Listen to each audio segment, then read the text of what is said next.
Hi everybody, My cold welcome to cuts, Pretentious y'all. Taste. I guess this is the point of no return. Yeah. I'm Danny. I'm Madison. I'm eating cold cuts. I'm RJ. And I'm Shuka, just in case you forgot the first time. And Oh. we're all here. We're all ready. Yeah. So let's get some banter in before we hop right into album reviews. How's everybody's week? What have we been doing? I saw Straight Outta Compton twice, and it's fucking great. I want to see. It's really good. There's an unfortunate bout of misogyny in it, but I wasn't really expecting anything else. At some point, it's like You gotta kind of like record. Like they that is what it conveniently is. yeah they conveniently left out the whole part where like Dre like was a domestic abuser, but you know that's all right. I think director comments about that. I think about leaving stuff like that out or something like that. But Yeah. it's really good. Robert, are His you? Ice Cube's son is awesome. Say what? Sorry, Robert, are you away from your mic or something? It's a little low. Oh, well, I'll just do this. Oh That's shit. Okay. much better, yeah. Okay. But Sorry, Maddie. yeah, Dre actually came out and said some things about the misogyny in the music, as well as the whole domestic abuse thing. Oh, cool. Yeah, he apologized for the domestic abuse, which I mean, that's whatever. I mean, Doesn't mean Yeah. anything to me. yeah, it doesn't mean Yeah. anything to me either. Ultimately, But he you said go some admit that. it's on- better than nothing. I on the guess, comments but- of the misogyny in NWA's music and the newest album Compton. He went on to say even more misogynistic shit. Oh god. I'm not going to Oh. repeat what he said, but I might link it in the YouTube description if anybody wants to see it. It's pretty gross. I would say this about that new Compton record. If you wanna, I'm not sure how much it really says, but if you wanna have a side to side between misogyny on, let's say, Straight Outta Compton and Straight Up Compton, Compton's better, but also that was like what 20 something years ago, 26 years ago. Yeah. So. yeah, not a lot has changed. Yeah. But it's kind of interesting because when I was watching that movie, there's a lot of shit in it, obviously, about like the cops and like the force of police, you know, that kind of shit. And I was like, damn, it's been fucking 30 years and not a thing has changed, which is pretty depressing. But it's a good movie. It's really good. I think like everyone was like, oh, is it going to be like an Ice Cube movie? Is it going to be a Dre movie? And I was thinking like, oh, it's probably just going to be about Dre, but it's actually mostly about Eazy-E. See, I kind of figured it would That's mostly what I about expected, Eazy-E. yeah. I expected it to be that. Especially the trailer. The trailer kind of... Yeah. The one trailer that I've seen, a lot of it's like focused on like they start off the trailer with Eazy spitting in the studio. The actor that they got for Eazy, by the way, really fitting. Looks a He's lot really like him. fucking good, man. Yeah. He's so good. Is it your favorite movie of the year, or is it up there? No, Or where is it?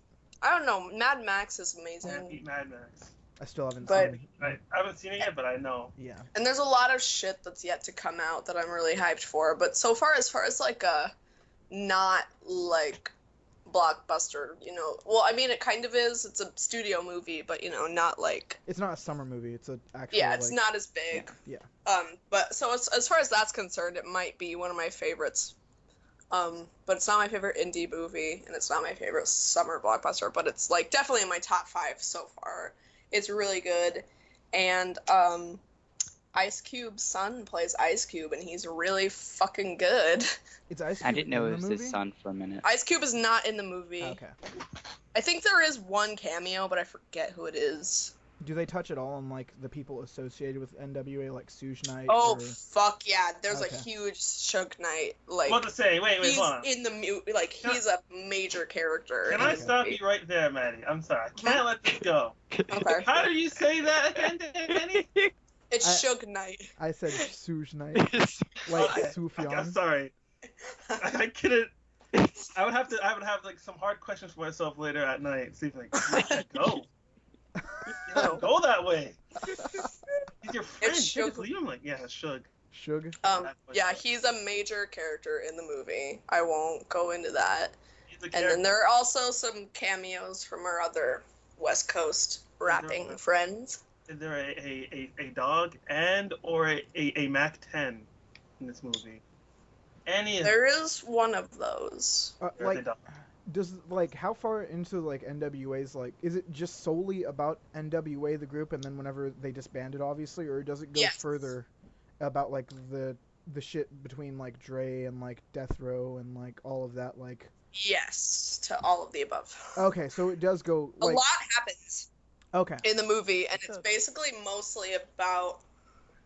It's like about them and them joining up and then making Straight Outta Compton, how big they got, and then how they broke up, and like the whole feud kind of thing, and then it goes into their solo kind of exploits, but it still keeps it keeps them all together.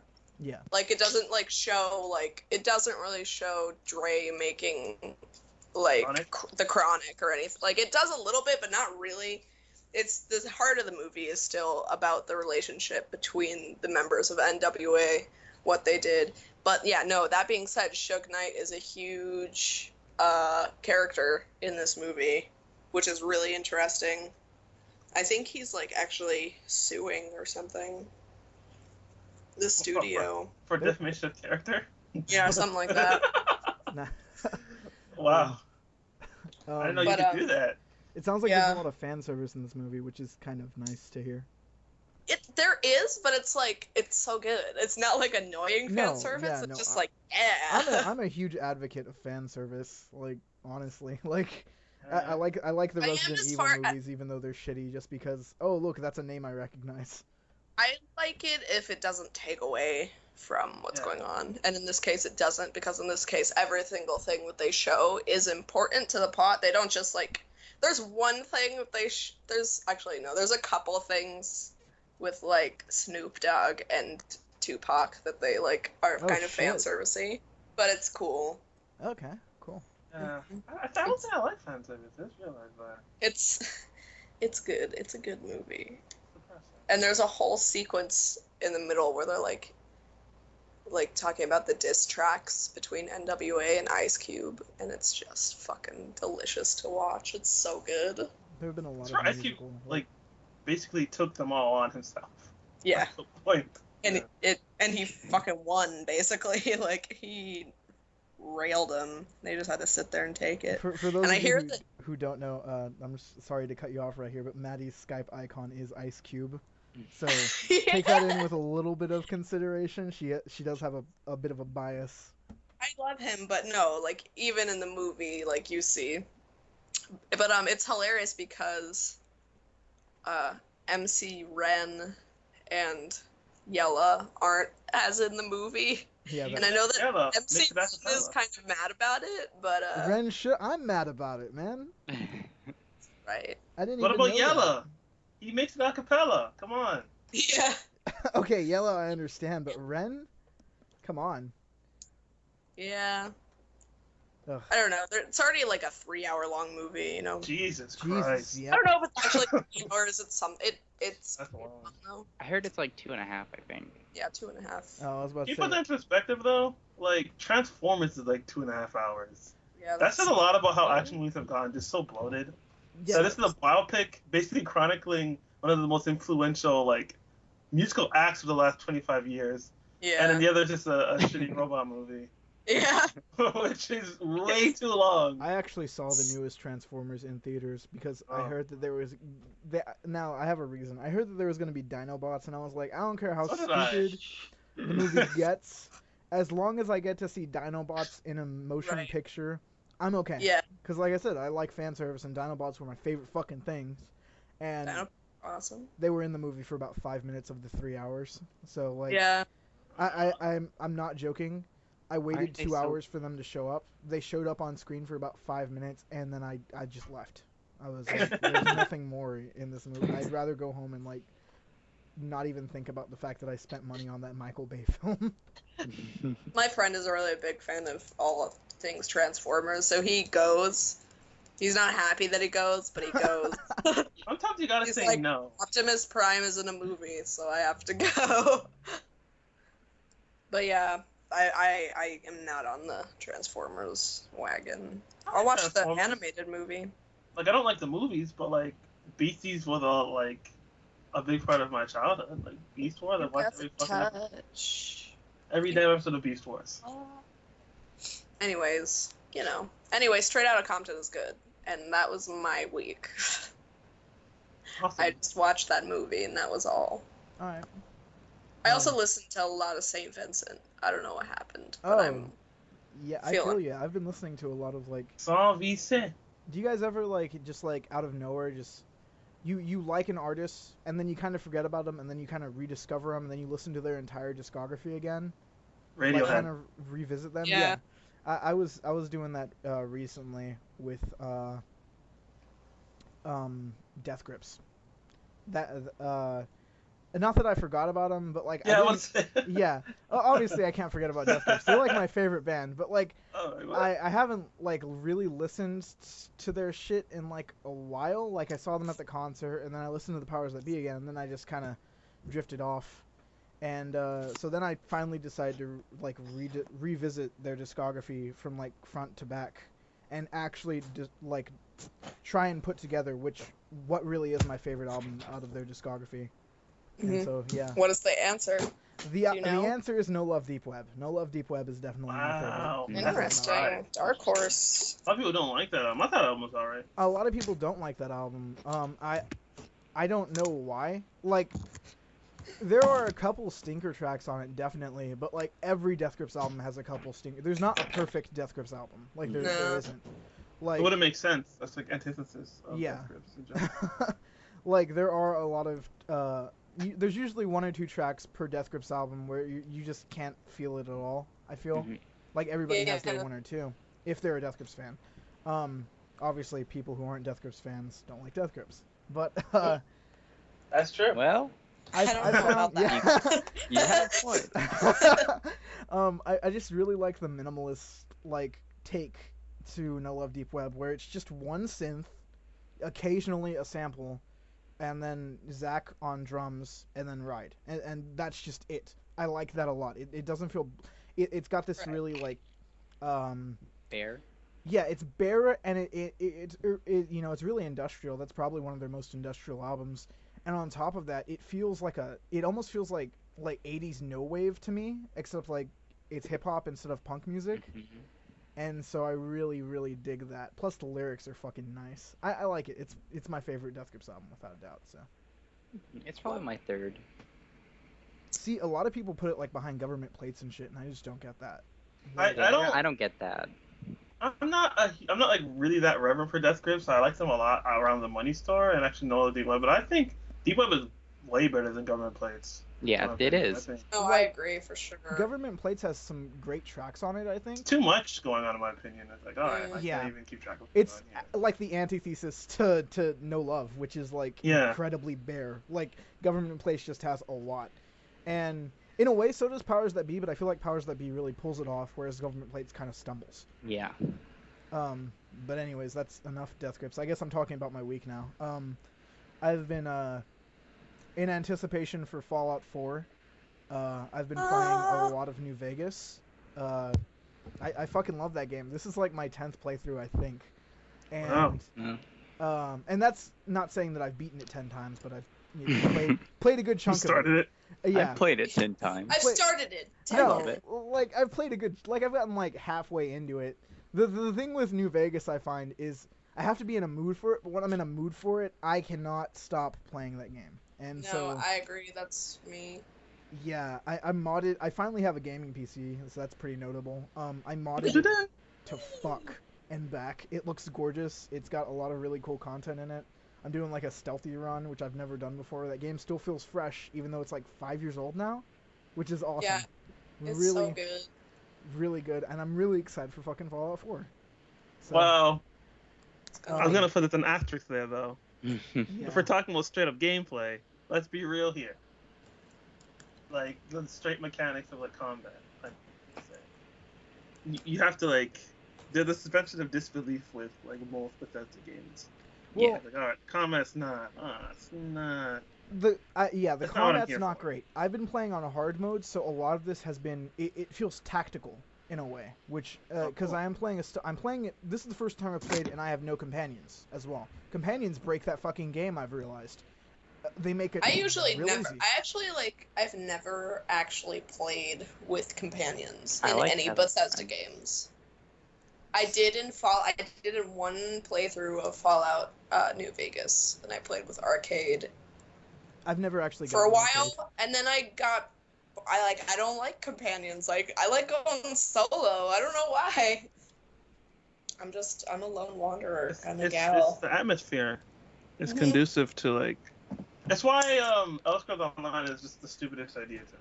It takes everything I don't want in a Bethesda game by adding more people. That's the one thing I don't want. Yeah. Other people forcing me to go at a different pace. Like I wouldn't mind like co-oping with like a friend, like Right. 2 players, but that's about as much as I would want.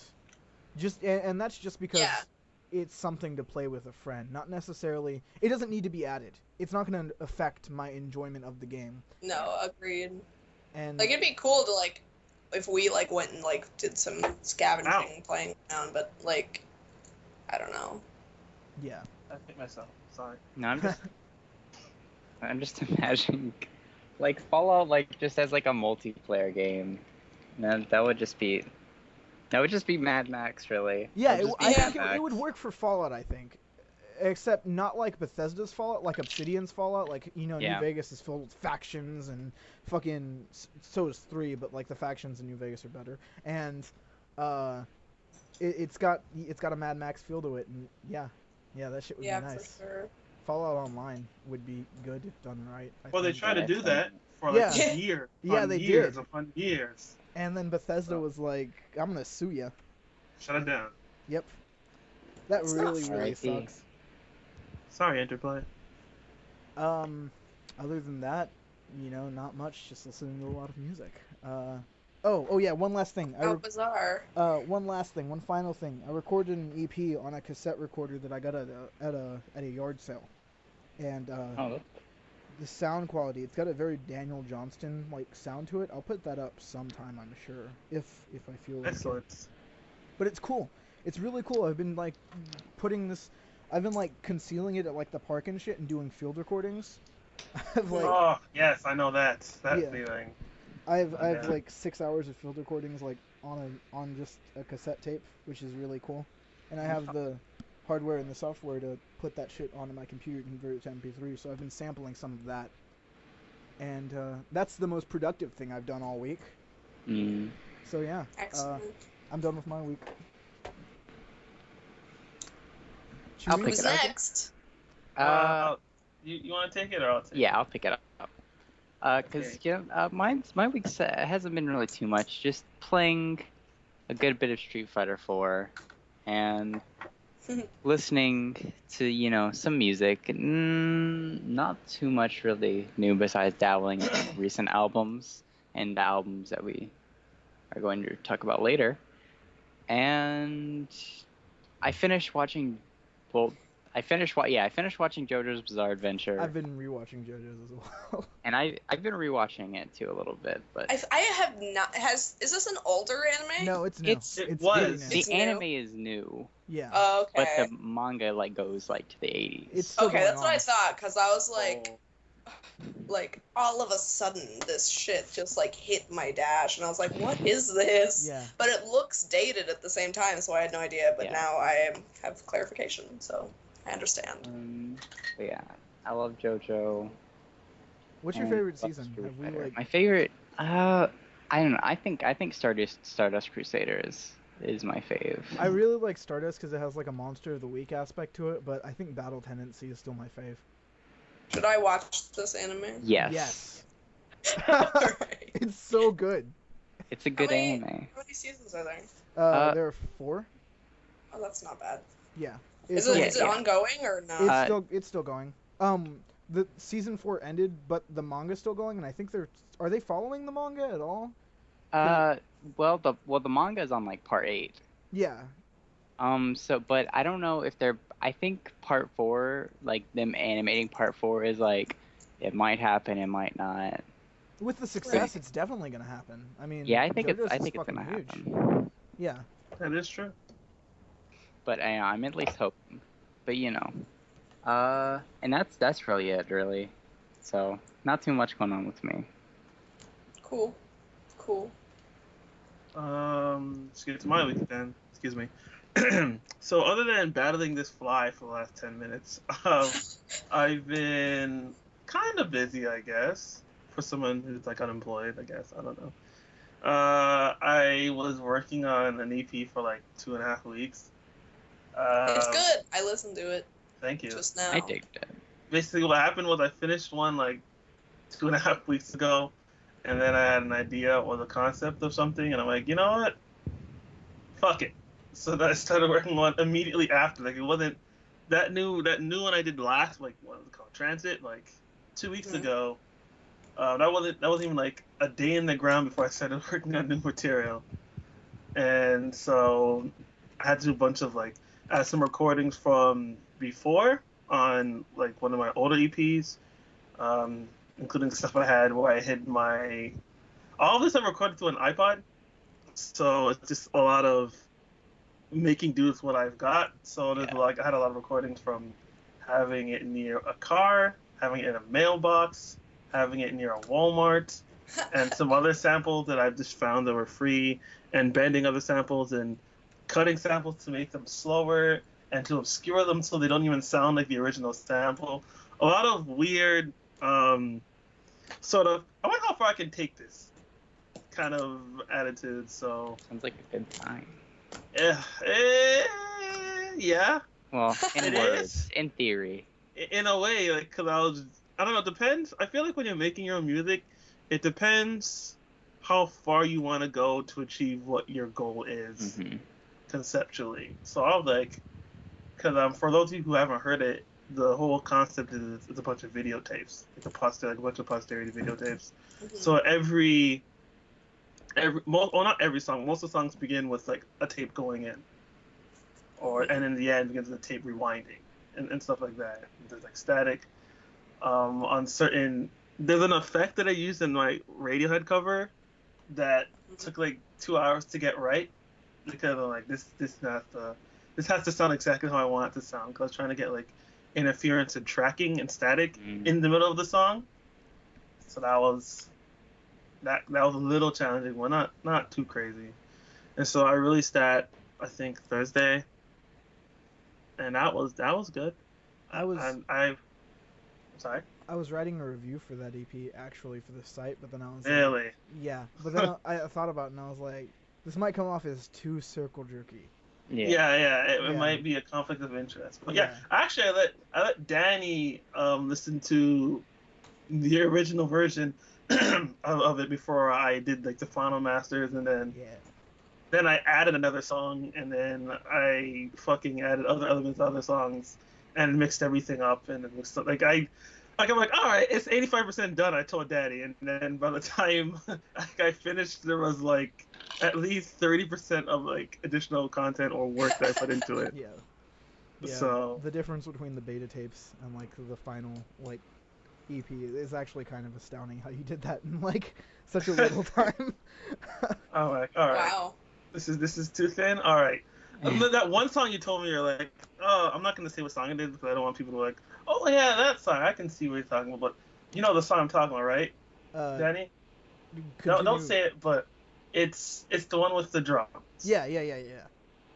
So that one I was like, all right, fuck it. I took that song and I listened to that song. I swear to God, back to back, 30 minutes straight. It would play it, turn it like, then I'd be like, all right, loop it. So I just looped it, kept looping and like, all right, I should add something here, take that out. I actually added like 4 other layers, and then I took 3 layers out, and then it got kind of crazy what I was doing. I'm like, all right, I need to end this, because that's the problem when you're working on something, anything creative at all. It's like there is no end. It's just, oh, this is good enough. Yeah, you abandon it. Yeah, that's always. You have to leave it. Yeah. That's me in like doing art. Like I can't. That's the thing. Yeah. All types of art is like that. Like you have to like, all right, fuck, this needs to go. So like, I just need to put it out. And some people are saying they like it, so that's nice. I appreciate that. I really liked it. Yeah, it's cool. Just briefly, I think I've said it before, like in the chat, but the Soundscape song, it kind of escapes my memory right now. It reminded me of like One O Tricks Point Never. I really fucking liked that song. It's like in a playlist that I have. A little inside baseball on that song. What song is that again? I wrote it. Oh, Broken. So that song. Yeah, that one was cool. Yeah. I played that whole thing, the guitar part, and then I added all these post effects to it.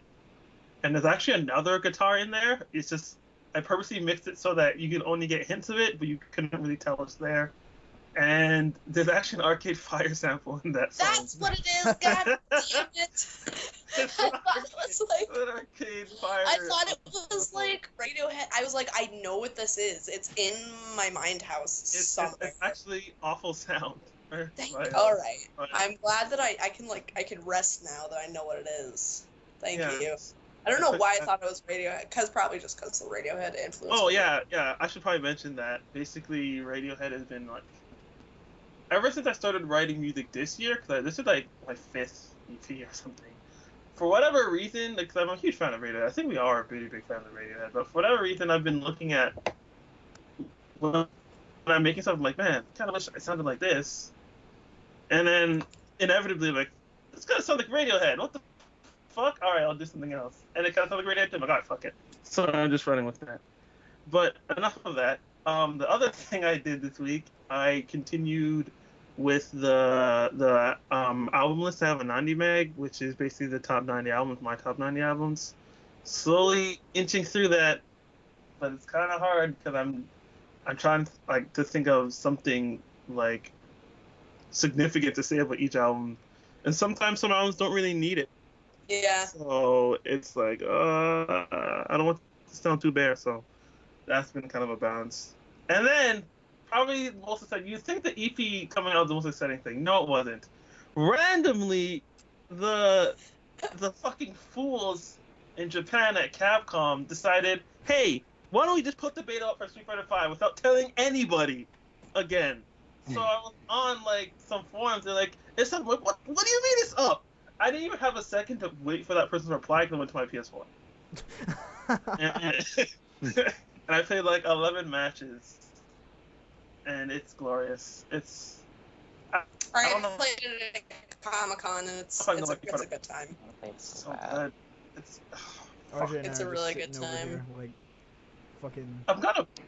I'm kind of pissed. I'm not gonna lie because I know I have to go back to Street Fighter 4 eventually. That pisses me off. It's just like, oh god damn it. When is that game slated? February. Jesus, that's so much longer than I thought. Yeah, I thought it was gonna be March. Yeah. No, I thought it was gonna be this year. I thought it was gonna be in like December. So did I, but yeah, it's February, and then I think they're doing their 1-2 punch. Like they had that this year with the Order and Bloodborne. Obviously, the Bloodborne is better, but yeah, they're gonna do Street Fighter then Uncharted, so that's gonna be a nice little combo there. Combo, nice. Hey. Combos. Because there are combos in Street Fighter. For those of you who don't know, Street Fighter, you punch them. You guys are the fighting game. Us experts on the Street Fighters would know. On the streets. Right from the streets. Fuck, that's still my favorite goddamn thing. Stop. Other than that, I've been still listening to some Titus Andronicus, but I've actually gone back to a band I didn't really like last year. Well, not that I didn't like them, I just didn't feel their album too much last year. Even though I was weirdly excited for it, and I heard, I'm like, this isn't great. It's like a trauma band called Always, except the W is spelled with 2 V's. Yeah. And they're like a weird mashup of like Jangle Pop and like the Smiths and Teenage Fan Club. And I didn't really like them all that much last year, but I've been listening to the album a lot lately. I'm like, you know what? I really like this album. I guess I just wasn't in the space for it last year, but I don't know, there's something really oddly nostalgic about it, like looking at an old photograph or something. Like it's weirdly vintage sounding, but it's very modern. It's a good. I like that album a lot. I'm not gonna say that album is influencing me any way or the other. but it reminded me that I actually love Teenage Fan Club a lot. A lot. Like, I think that's easily one of the best bands of the 90s. But that's I've never listened neither here. They're like, I don't know. I think they had this one album, the probably the pop album called Bandwagon-esque. It's a great title. But they're really good at writing pop songs. They're just really good. Like, it's a science for them. They know exactly what goes into a good vocal guitar melody. It's just, I don't know, it's just nice to see them work, and I don't know, I really like, it's very warm, their music, I would say. Very comforting to listen to it. Nice. In the morning, at night, and stuff. Yeah. Other than that, that's it. Chill. Alright. So, just one last thing on that, like, 90s bands. I started listening to Pavement, about a week or 2 weeks ago. It's pretty good stuff. It's pretty good. I kind of got what I was expecting, which was, in a way, Pixies, like, kind of laid the groundwork for, like, a lot of indie rock to come. Pavement also did the same with a different style of indie rock, like that apathetic, fuzzy guitar shit, which I love. I hate that shit. Wouldn't exist without Pavement. A bunch of bands wouldn't exist without Pavement. I still haven't listened to Pavement. Yeah, I have yet to. I think I've listened to a couple of Pavement tracks. Like the thing with Pavement, Arcade Fire wouldn't exist without Pavement. I'm not. See, okay, I've only heard like 2. I've heard they've got an album that's kind of really out there in their discography. It's like it doesn't like sound like their usual shit, so I need to check that out because I've only listened to that album with the. It's a great album cover. It's like red. I can't. Slanted and Enchanted. Yeah, Slanted and Enchanted. Really good album cover, but yeah, Pavement. Shout out to. I think it get better from there. So we listened to some albums, didn't we? I think so. Definitely did. I did that thing. All right, yeah. So let's just hop right into it. We're pretty late on this one. It's August. This album came out in June, but it's called Summertime '06 by California rapper Vince Staples. Vincent Staples. Long Beach. Northside Long Beach. Odd Future representative. Actually, he is not. Was he not in Odd Future? I thought he was in Noah. No, he's just one of those things where he's like just hanging around them a lot, like for a while. Yeah, he's around not in Earl. He was around Earl for a while, but yeah, he's kind of his own. Yeah, he's not in Odd Future, man. Okay, all right. Well, never mind. Disregard that statement then. But he hangs out with the Odd Future people, or the old Odd Future people, whatever the fuck. Odd Future's dead now. They're still around. They just don't do Earl and Tyler both said that they were dead. They didn't say they were dead. Like, when he said it, because I know exactly what you're talking about, he said that, like, it's just not the same as it was. That sounds like death to me. Yeah. I know. It does sound like death to me, but, like, I don't know. I remember Wikipedia says they're over, so they're over. Yeah, Really? they're over. Yeah, Wikipedia has the end date listed as 2015. Yeah, because Earl went on this big Twitter rant, and he was like, to all you crusty ass old fans who are sad that we're like broken up, how did y'all not see this coming and shit like that. Earl is a blast to follow on Twitter. That dude is really I love intense his Twitter about a lot of things. So wait, are Earl and Tyler, are they good? Apparently they just don't talk anymore. Yeah. Yeah, That's what I happens hear. when people like kind of grow up and like. Man, yo, is it just me? That's just a West Coast thing, isn't it? What? This fucking just West Coast NWA in are so general. good. No, like. They're good now. I think when you're like friends with people in high school, like, and you like grow up, or like you have to think he was also sent away for like 2 years, and he changed like. From the first time that you heard him, which was on the Earl mixtape and of course Bastard. I think his like first verse was on Bastard, and then to the time whenever he came back from Samoa, you can tell that he changed, and I'm sure that affected and impacted Earl and Tyler's friendship in some way. Because I mean Tyler's like a big goofball who's kind of childish, and Earl like isn't anymore. Like, Yeah. That's true. So. I mean, I'm sure they don't hate each other. I think they straight up said, no, we're still good. We just don't talk anymore. But this isn't about her. This is about Vince Staples.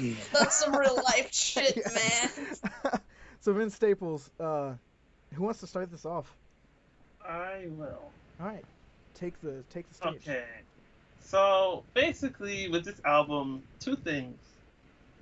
One, for whatever reason, I think this album snuck up on me. I don't even know how. Like, I remember in the end, I was like, "Oh, it's coming." I'm like, "Oh, all right," and I was just here. And probably the second most important thing: this album is fucking 2 discs. Yeah. This is a double album. Double album. Double. It's a double album for a debut. That's ridiculous. Yep. That's Which audacious. is great.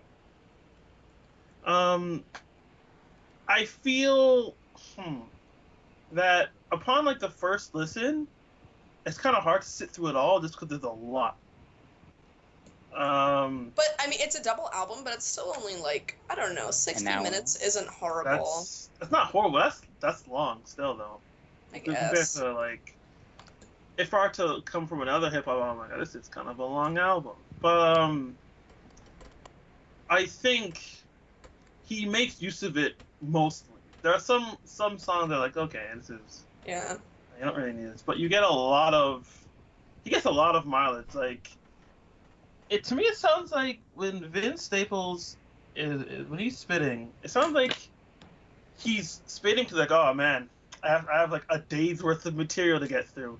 Like, there's this weird hunger when he's rapping. Yeah. Like, oh, there's so much more to come if you think I'm done here. No, there's a lot of hard work. I think he has a lot of good bars on a lot of the songs. North is a really good track, especially the hook. Yeah. The hook is really good. I actually like "Lift Me Up" a lot. I think that was a Lift Me Up's probably That's probably my second favorite song. Yeah. It's a wise single. That is a hype up track if I ever heard it. Production's It's great. very solid. Yeah. It reminds me a lot of New Slaves, actually. Lift Me Up. Yeah, kind I of. can see that. Yeah, I can see that. My friend actually, he sold the song to me. He's like, this is like a better version of New Slaves, and I was like, oh. Not. But Yeah, I don't know if it's better, but like, yeah, the synth they're similar. and the bass they're sharp or fuzzy in a way. That reminds me of like New Slaves, especially the intro of New Slaves. Yeah. Yeah, I think there are a lot of great tracks. I really like Summertime. Summertime's I my think favorite. Summertime is a really good set piece. Yeah. Because I mean, from what I recall, Vince was talking about how Summertime 06 being like the significance of the time. Like that's when he stopped being a kid. Like that's when he was like in North Beach, but he actually saw North Beach for what it was. He had a lot of discussed that he had a lot of friends dying, and he got jumped into like the Crips and stuff like that. So he was dealing with really dark shit at that time. So it shaped a lot of his personality. And the thing about Vince is, I feel like a lot of rappers before this new generation, I like to see them as like Chance the Rapper, like Earl Sweatshirt, and like Vince Staples. You can't really pin their personalities down. They're not like, I mean, like Drake is kind of a crooner, or fucking, or dudes like Migos, or J. Cole even, or Kendrick. Like, I feel with the new school rappers, they're actively, even more so than like Drake and J. Cole and stuff like that, they're more actively challenging the boxes people are putting them into. Like, personality-wise. I agree. Vince makes no bones, but he's a fucking bad guy. He doesn't care. Like, he wants you to know that. Like, he's not trying to front or anything. But like, I don't think like this isn't a Chief Keef album. Like he talks about really fucking dark shit, but it kind of sounds like one at times. I don't know. Senorita had that like Kevin Gates sound to it. Is it because Senorita? I was like, he's probably thinking about Senorita. Yeah. Senorita has some futurist, like futures creeping around there or something. But like, I think Cellular was even still a pretty good song, but yeah, I definitely can see that if you're pointing to that as an example. But I think as a persona, Vince is a bad guy, but you can see where the blood trail is, how he got there. Yeah. Yeah. And I think that's why "Summertime's" such an important song because it puts out he's not a cold bastard. He wants you to think he is. He is at his soul a pretty lonely dude. Vince Staples is the big boss of hip hop.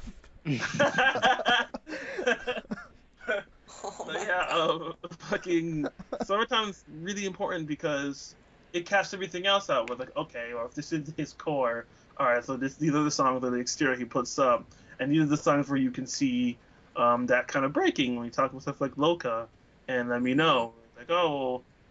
He's there are times where, as with all hip hop albums, the inevitable throwaway love song comes on or the romantic attempt, but there are bars on Let Me Know where he's like, look, this is what I want, and if you don't want it, all right. But he doesn't even fuck around with that either. So even his throwaway love song is him going look, I'm not trying to lie, I'm not fronting, this is what I fucking want.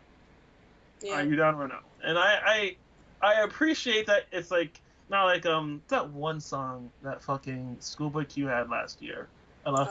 Studio. I hated that song. Yeah. I really did not like it because it sounded so this isn't the 90s anymore. You don't need to do that. You don't need to make your one romantic song. Yeah. You're not courting a female listenership. That wasn't gonna work anyway.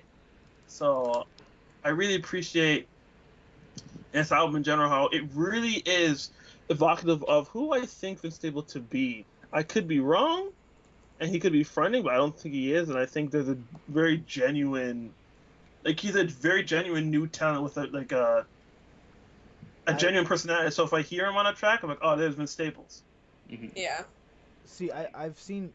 I was really interested in Vince Staples for a bit, and I've seen a couple interviews. And he is just as nihilistic as he comes off on this record.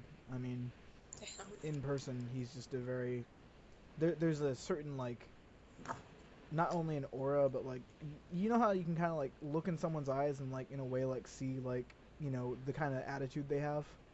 Vince Staples kind of, in a way, has, the 1,000-yard stare. Right. That dude has some fucking issues, to say the least. I would, too. Yeah, he's seen some shit. Too. And you can tell he's seen some shit.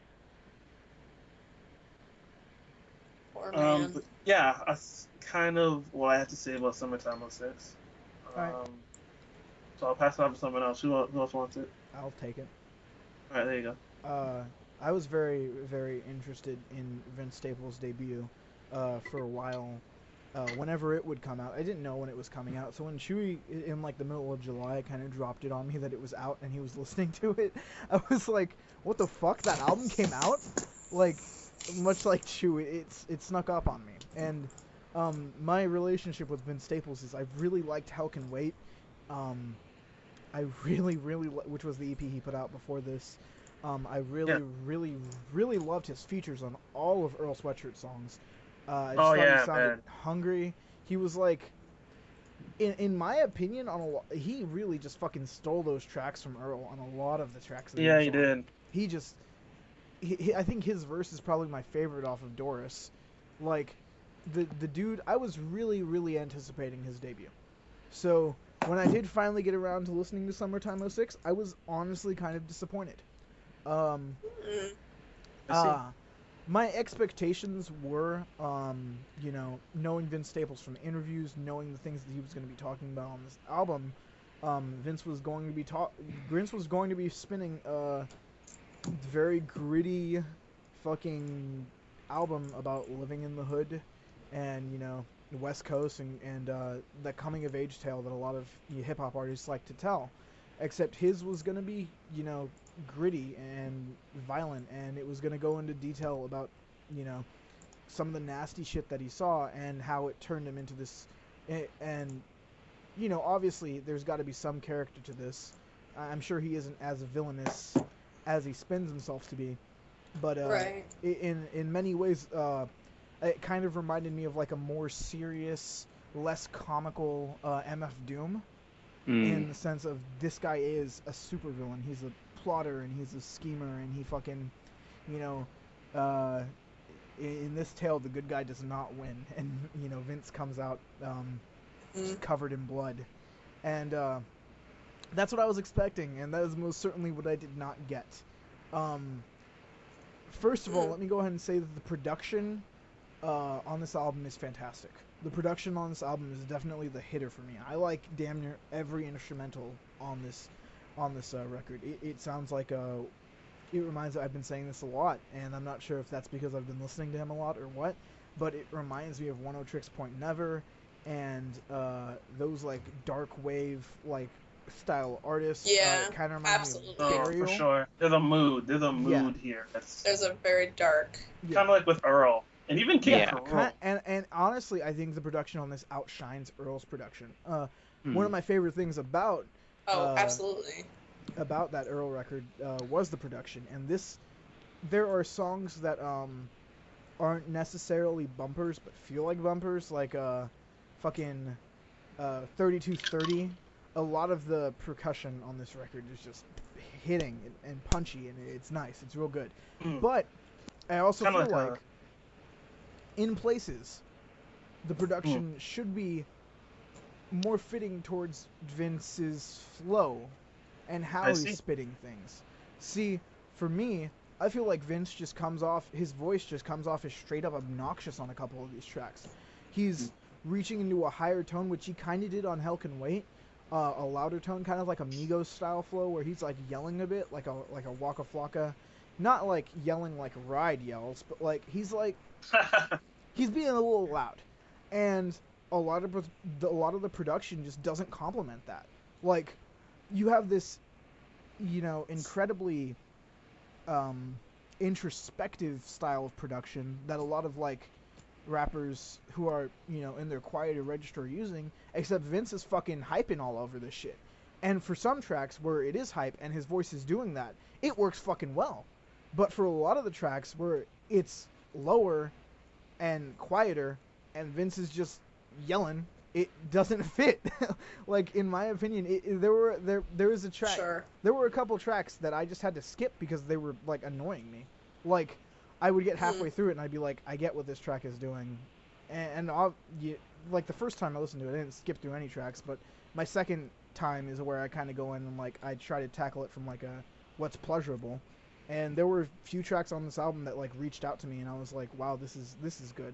The tracks that were good were fantastic. Like Lift Me Up is fucking great.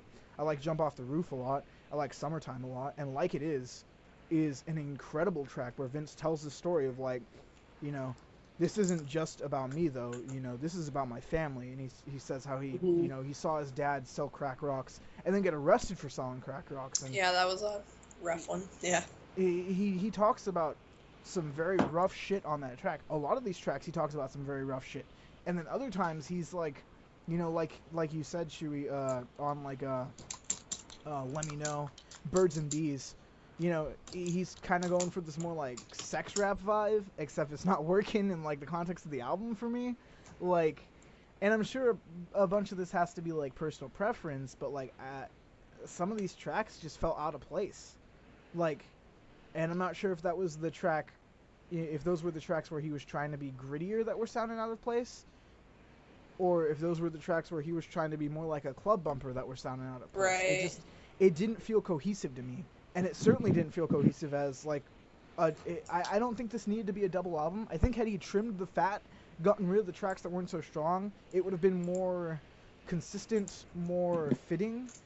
But, overall, I feel like this album's scattered. It doesn't know what it wants to do. And that's my biggest complaint with it. That being said, Lift Me Up's a great fucking track. So is Summertime. Those two tracks are real fucking good. I like them a lot. And there are some other tracks that are good.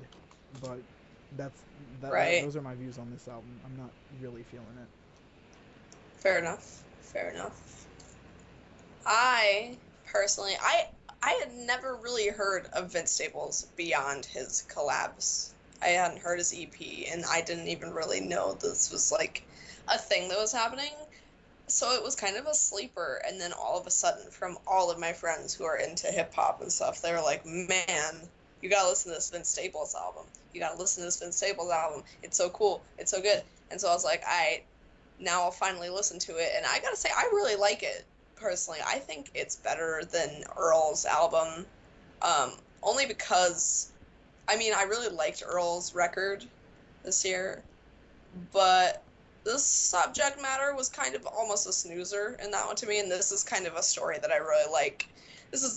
I like this hip-hop narrative, and so maybe that's my own pitfall, but, so I really liked this record a lot, and I thought that there was some really fucking good lines in there, and so I kind of see where you're coming from, Danny, like, he, like, with his voice not matching the production, but I kind of was interested in that dichotomy sort of thing, because his voice is sort of almost frantic, and so when it's, like, put against these kind of darker mixes, it was intriguing to me. I actually agree with that.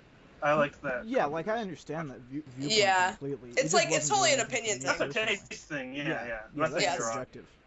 No, yeah, you're not wrong. So it was interesting to me, and so I thought it was really cool, and I kind of, oh man, Just Lift Me Up is such a good fucking song.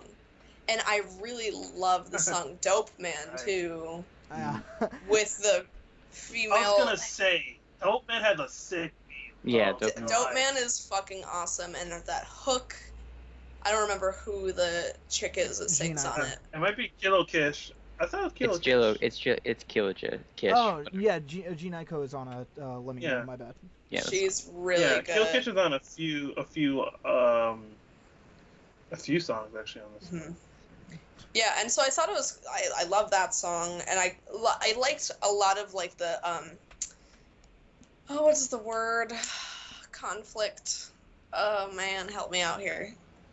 Boy. I don't even know how. Out here drowning. I can't. Thematic of the album. The juxtaposition between...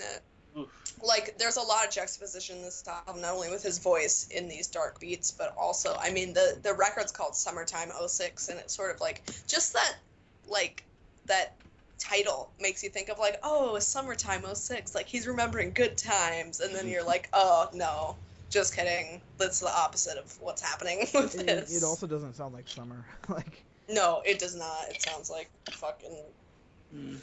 Well, I mean, all of LA is summer, so it doesn't really matter, but, you know, there's a lot of juxtaposition, and, like, even with Dope Man, sort of, she's singing about being the dope man, and I kind of am interested in that. That's interesting, because it's a chick. I don't know, but it's fucking cool. I really like it, and there are some really, I don't know, I thought it was good, so that's it for me. For some reason, like, I've never listened to the Vince Staples Man before this album.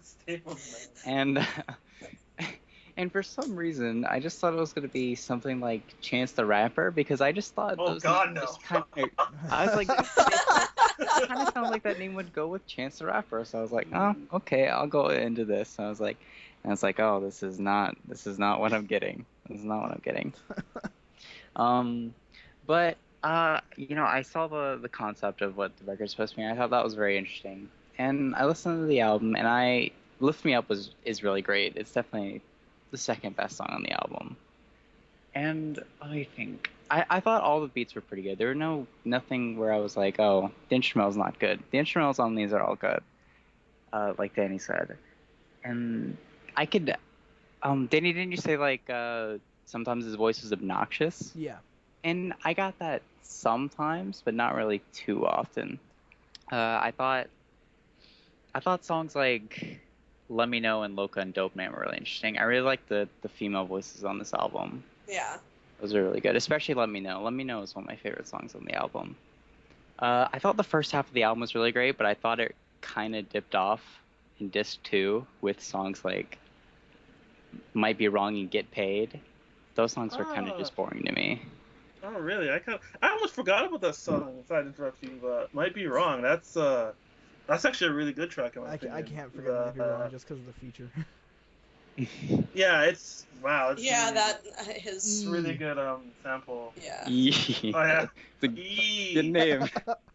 Sounds like a I don't know question. how you go about picking that name. Sort of narrative inside of like dealing with police brutality and stuff. I think it's really good. Yeah. I thought that was really Yeah, good. I think I definitely like disc 2 a lot more than disc 1.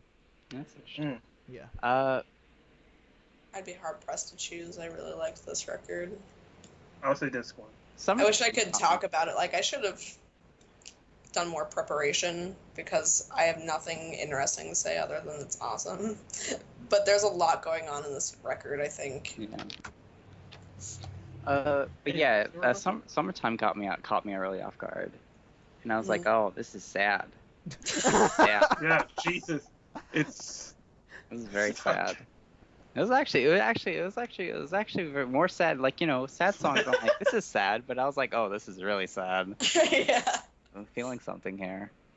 And I also thought the lyrics were quite interesting. Like, even on the songs that I didn't like so much, I still enjoyed the lyrics, and I enjoyed the narrative. Like, even with tracks I didn't think were too interesting, like I thought the concept of '06 was more interesting than what the song actually sounds like. Right. Sorry, that was my favorite. But overall, I thought, I think it could be better if the fat was trimmed, and it was all just maybe just like a long one disc. I think that would just be much better.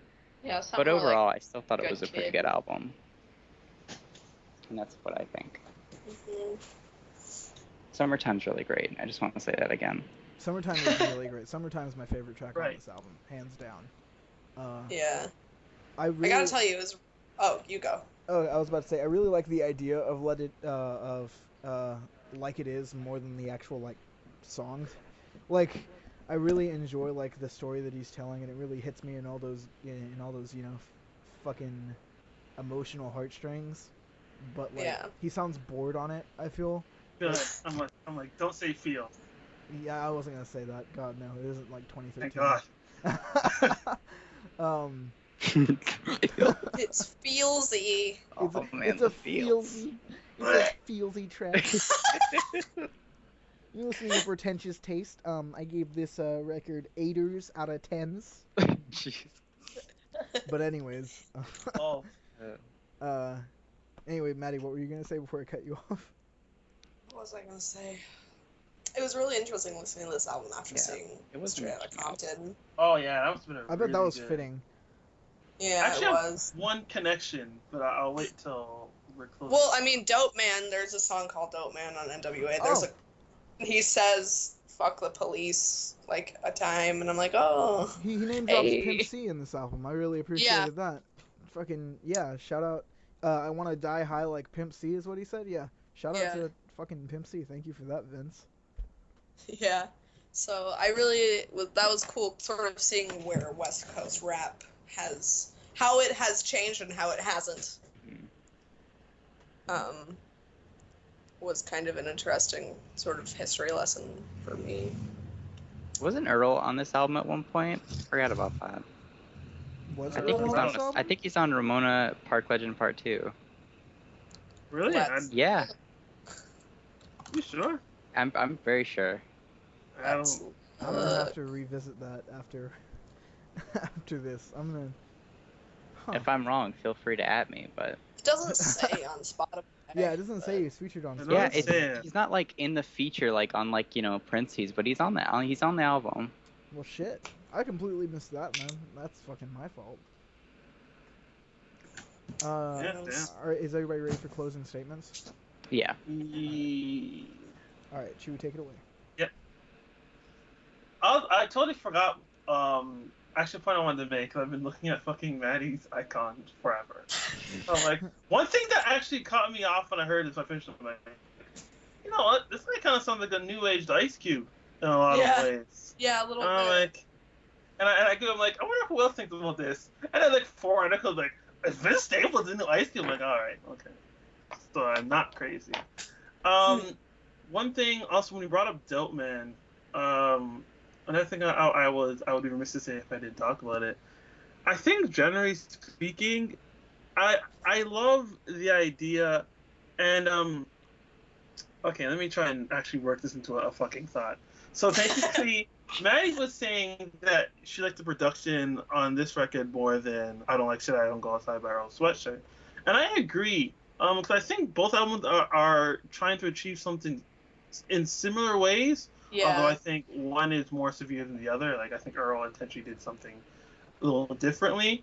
I think both albums are intentionally very dark and very shadowy. Yeah. I think the reason why I would probably say I like Vince Staples' album more, it's kind of why I like Doris more than I Don't Like Shit, I Don't Go Outside, because there's a little more variety in the sort of black and white shadows, or there's shades of gray. The darkness has different shapes in different ways. Like Dope Man is a really, really shadowy, almost gross. Kind of reminds me of a Hotline Miami in some ways. This really gross, seedy like bass line and like electronics going on in it. And I'm like, it's ugh. And you have something like Summertime, which is almost trance-like with that. Yeah. I'm not sure what noise that is, what percussion that is. It's like this weird sort of bell, but it's also like a buzzer. And it's very metallic, but it's sort of hypnotic. Vince is sort of rapping like he is either dying or being lost at sea. And I'm like, oh, this is... It's weirdly warm. So I actually really like how much mind she gets out of the sort of shadowy aesthetic.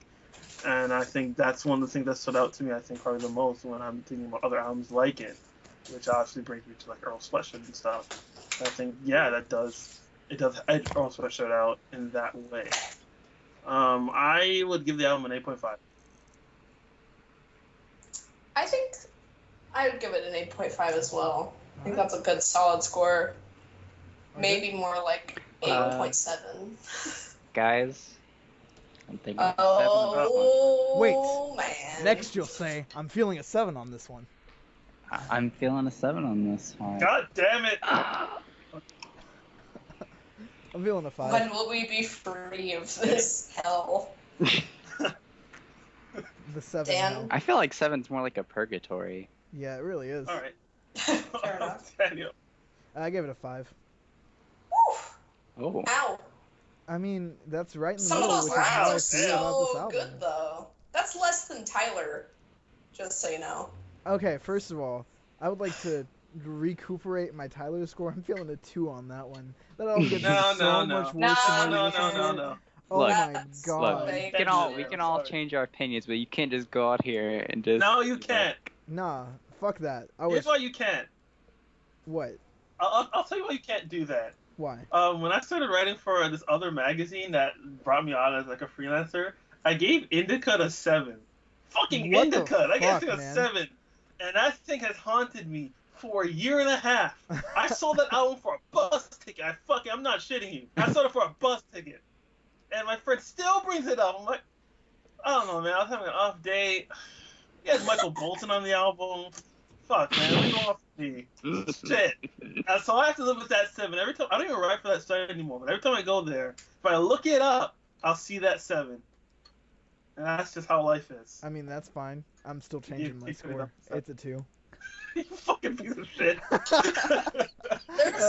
There are some lines on this Vince Staples album that makes it at least a 6. His lyrics are so fucking good. No, man, just because you have good lyrics don't mean shit, though. Like, what? That means a lot.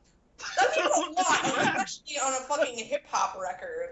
no, are you kidding me? Okay, if No, lyrics, I'm not kidding you. if lyrics is all that matters, then I guess Aesop Rock is the Is best it? fucking rapper out there. Like, It's not all that He's matters, pretty but good. it's no, okay, I don't I'm know, telling yeah. you right now, if you have good lyrics but a shitty flow, I'd rather listen to someone with shitty lyrics and a good flow. It's a lot I don't more. think the flow is that bad. Whatever, man. Dude, he's stumbling all over this fucking record. You're Like, wow. okay, there are some great, absolute. You're right, and I'm not saying I hate the record. Ooh, Vince? If I hated I the don't record, think so. I think that guy's in control. Okay, some tracks, yeah, he is in control. Like I said, You gave Tyler a 6, and you're giving Vince Tyler is a Staples a 5. Tyler is a You said 2. it, man. Look, It's too late for you. Lift Me Up is great. Jump Off the Roof is Definitely my great. team. Summertime Stand is up, man. great. Fuck. But Senorita is one of the worst songs I've heard all year. And so is Surf. Are you shitting me? I don't. Hang and Fight. Bang sucks. I don't know, man. Oh my Hang god. on, hang on. Birds Side? and Bees Is it is gonna hook? lame. Birds and Bees is lame. At least give me that. Huh. Birds and Bees You is know what? lame. All you're showing me is that, like, I'm remembering these hooks. These hooks were good. So I'm like, oh yeah, Brandon B does have a cool hook. But okay, Yeah, Chewy. I think this will be an interesting album to revisit. Yeah, it will be. And it's played it with a knife. Yeah, it will Fucking be. You fuck. Danny gave Tyler a 6. Look. I give that album a 7. Cherry Okay. Bomb. Listen. Fuck. We also reviewed another album. Are you guys So, ready yeah. to review another one? We got another one. Oh, another one. Another Shut one. the Another fuck up. Another one. Another one. Another one. Another one. It's Can we really talk a about promotion. the Disturbed track first? Because I have to leave right I after heard you it. talk I about haven't heard it. All right, Maddie, go first. That way we can just get your opinion on this album. on Mac DeMarco. Yeah. It's 29 minutes long and nothing happens. Oh. Boom! Just straight up. The gate. Out the gate. God damn. I don't know. I don't know what I was expecting. I've never listened to Mac DeMarco, and I'm sure he's a lovely person. He's Hey, not. But I got okay, never mind. I got nothing from this album whatsoever at all. I I think think it's he's a bad a lovely album. garbage man. I think it's a bad album to jump in on. I think his last album was probably his best, actually. So, But All right. Well, maybe I'll listen to that. But as far as this is concerned, I got literally nothing out of this record. So that's it. That's all I got. even I listened to it and I have no recollection of any of it. And I listened to it like an hour ago. Oh fuck. So Oh, poor Mac. Is this a straight nothing out of 10? no, it's not a 0 because it's not like I remember It's there not painful being. to listen to. No, it's just Yeah. like I have enough. There's. I don't know, man. I'll pick it up. I'll pick Well, it I up. guess I'll just Wait, pick up. wait, Chewy, you have something positive to say about this album, right? Oh yeah, I reviewed it. Well, wait, 1 second. You might as well just get the negative reviews in a clump. Oh, might as well. And you go next then. Yeah. So this morning I listened to this album and I was like, wow, this is real fitting, but then I realized that was just fitting the aesthetic of me lying in bed, laying up, fucking looking at the fucking, I have like glow-in-the-dark stars on my ceiling, so I was like, oh, this is pretty good, but I think I was digging the mood a little bit more. I really wanted to like Mac DeMarco. I've wanted to like Mac DeMarco ever since I heard the first track that I heard from him, which was Ode to Viceroy. I still think that's a great song. It's my favorite song by him. I've tried to listen to him before. 2 Salad Days Rock and Roll Nightclub. Is that what that album's called? Yeah. Yeah. Yeah. Multiple times I've tried to get into this fucking dude. There's nothing for me. This guy does nothing for me that I can like. Like at first I was like, well, I mean I kind of like the first track on another one, and I kind of like Without Me. Those are both pretty good. But then I listened to him again, and I was like, no, I just can't. How do I I didn't want to like say anything about this album because I didn't think I had much to say other than it's not for me. Because I'm not gonna say it's bad, because a lot of people like whose opinions I respect like it, and I feel like you have to like it. but what it comes down to, I feel like, is if you just don't like the sound of something, I don't think you can really say it's good or bad.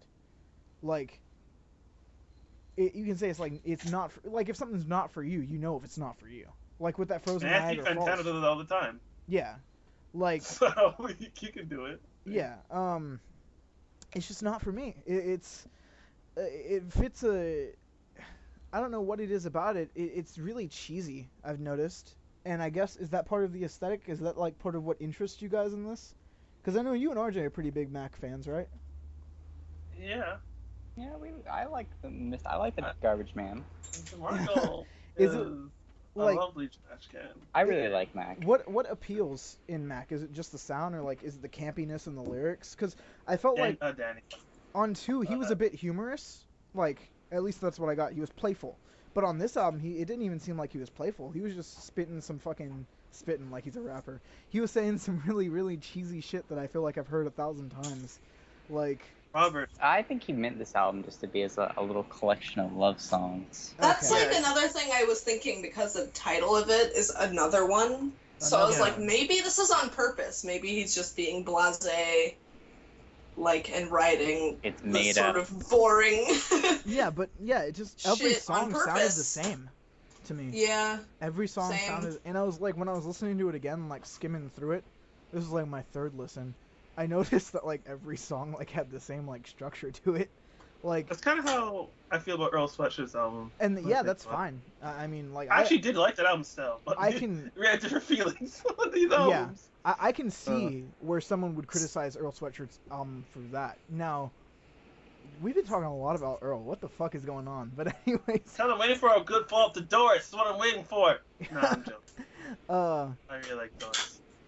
Yeah, I just gotta say, man, another one is just it's another Mac DeMarco album. You could have said another one is another one. Maybe Another it's one supposed to be is meta, another and one. I should appreciate that. But Nah, I mean, if something's no, meta, you don't. it's still shit. It's just like. I guess so. So yeah, there's the negative Nancy corner.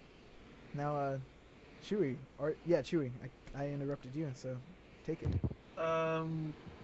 So you're asking what people like about Mac DeMarco. Yes, at least explain to me the appeal. What appeals to You you know when about you're Mac? talking about sitting in your room, just sitting down and laid up. Honestly, that's part of the appeal. It's like, really Mac- chill music, yeah. Like it's really chill. Yeah, like that's part of it. For the reason a lot of people like Mac DeMarco. A lot of people I know listen to Mac DeMarco at night. A lot of people I know just sit around listening. Like the aesthetic where it's intentionally wonky. Like all his music is kind of like the chords, the way they're recorded, like the production is kind of reminds me of like REM's Murmur on acid. Like the edges are a little warpy, they're not as sharp, and I think originally with Mac DeMarco stuff, there's something insidious about it. Like on Rock and Roll Nightclub, there's something kind of almost vaguely unnerving about the aesthetic, but he kind of mellowed that out a little. And so another one it's just another one. Like it is what it says it is, and I kind of appreciate it for that. I don't think it's nearly as adventurous as the last one, but obviously he didn't want it to be like that. Like on his last album, he had a fucking sample. Chamber of Reflection, RJ. The one where it's like he sampled this Japanese artist, this Japanese electronic song from the 70s, and then he interpolated it, and he made it another song, and I'm like, what the It's fucking weird. And that kind of experimentation you don't really get on another one, but what you do get is you get a lot of love songs that actually I really liked. Like, I didn't really know Mac was a love song dude. I mean, most of his stuff was just him about him being weird and smoking cigarettes and digging through trash. But like, I don't know. Like, A Heart Like Hers is a really, I feel that song. I feel it in my shoe. Oh, it gives you feels? I feel the song. No, I'm just saying I feel where it's coming from, especially the chorus. It's no, it doesn't hit anyone. I don't have any fucking feels. They died in 2013, along with Capcom. But Jesus Christ. But I think the album it's a really salt and pepper record. I think Mac he intentionally stripped away a lot of the stuff he was going for on Salad Days, where there were a lot more synths and a lot of quiet moments that were, resonant. But on this record, you have A Heart Like Hers, or another one. It's just, on another one, there's a song called Another One. Oh, I know. I was just saying another one. I know. Another one. Fucking I don't RJ think made the group of the Skype pic. Fucking DJ Khaled, like pointing. God Another damn one. Get all the jewelry. Another one. Jesus. Yeah, I mean, it's not perfect. Okay, it's far from perfect. Not even close to the best, but I don't think that was the intention. I mean, it's like a mini LP on top of that. in generally speaking, for most recording artists who come off of like big like studio records, mini LPs are usually stopgaps. Unless you're FKH, but I won't get into that. But it's not perfect. I don't think the first song is that great. It's okay. Yeah. And it's only 8 songs long, so every bad or okay song hurts it. Yeah. So there's like 2 songs that I could just really do without. Mm-hmm. But yeah, I've listened to this album a lot, just sitting in my room looking up at the ceiling at night, and it's really relaxing. Mm-hmm. I dig his weird, like druggy Django pop REM thing, but also kind of like Daniel Johnston. Sure. Like I like that. I enjoy that. And I think on this album it's more of that, and that's fine. And that's fine. Yes. Is that your deal? Is the deal sealed? Yes. That's okay. All right. Yes. Well, I'm gonna open my deal, and I'm gonna open my suitcase, and I'm gonna bring out my notes, and I'm gonna say that I really enjoy this little collection of tunes that Mac DeMarco has brought us. Very small. And I don't know. My favorite thing about this album is just that that he's using synths more and just including them. It's like my favorite thing. Like I really like Another One, and I really like Without Me, and I love My House by the Water. I love Another One too, actually. Its synth intro is really like, okay, I'm safe now. Yeah, it's like Another One and My House by the Water are like probably the most. Okay, he's done something a little different. Everything else is mostly the same, besides maybe Without Me. I think, yeah, I agree, actually. I think it's less, actually. It's less than what he's done. I think that's why it works. Yeah. The lyrics in this song, I've never really looked into them. Because, you just have to listen. It's not really that hard to understand. It's just, whatever, There you go. I love songs. I love those cabbages again. Yeah, there he goes. But yeah, songs like Without Me and Another One, those are the good ones. Although they're, like you said, this is 8-song mini album. Any bad songs aren't really gonna do this album very much good, and that's how I feel about songs really 4 through 6, which is Just Put Me Down, A Heart Like Hers, and I've Been Waiting For Her. I can't even remember what A Heart Like Hers and I've Been Waiting For Her sound like. A Heart Like Hers has a really good chorus. This album has a few pretty good choruses, like Another One and No Other Heart. Yeah, I agree with you on I've Been Waiting For Her. I'm like, skip. Yeah, I don't even remember what that song sounds like. And I don't know, I just really love My House by the Water. It reminds me of Boards of Canada. And I don't know, I just like the field recording of the water, and you can hear the airplanes and stuff in the background. And then you got the little sad robot sounding synth. And then you get Mr. DeMarco inviting you over for some coffee. This is the second time he's done that too. He wants you to know where he is. Yeah, he wants to fight. He wants to. We should go and interview him. Yeah, that'd be a good idea. You're gonna show up to his house for coffee, and then you're just gonna open the door and smash a jug on your head and then punch you in the neck once. And then they're trapped the whole time. It's funny. It's funny that you say that, because like I remember seeing an interview and people are just like, "Why are you doing that?" And he's like, "Well, I figure you have to like me to do that. No one's gonna come up there and like punch me in the face." Chewie's gonna prove him wrong. I don't know. I don't even know that grease on my hand. I have very sensitive skin. But yeah, I just thought this was a nice little collection of tunes. It's nowhere as good as like Salad Days. No, it's just pleasant. Yeah, it's just a good thing. This is the perfect time. Either this time or October would be a good time to release this album. Yeah. No, the only times. And every time would be bad. I don't want to hear this fucking album in April.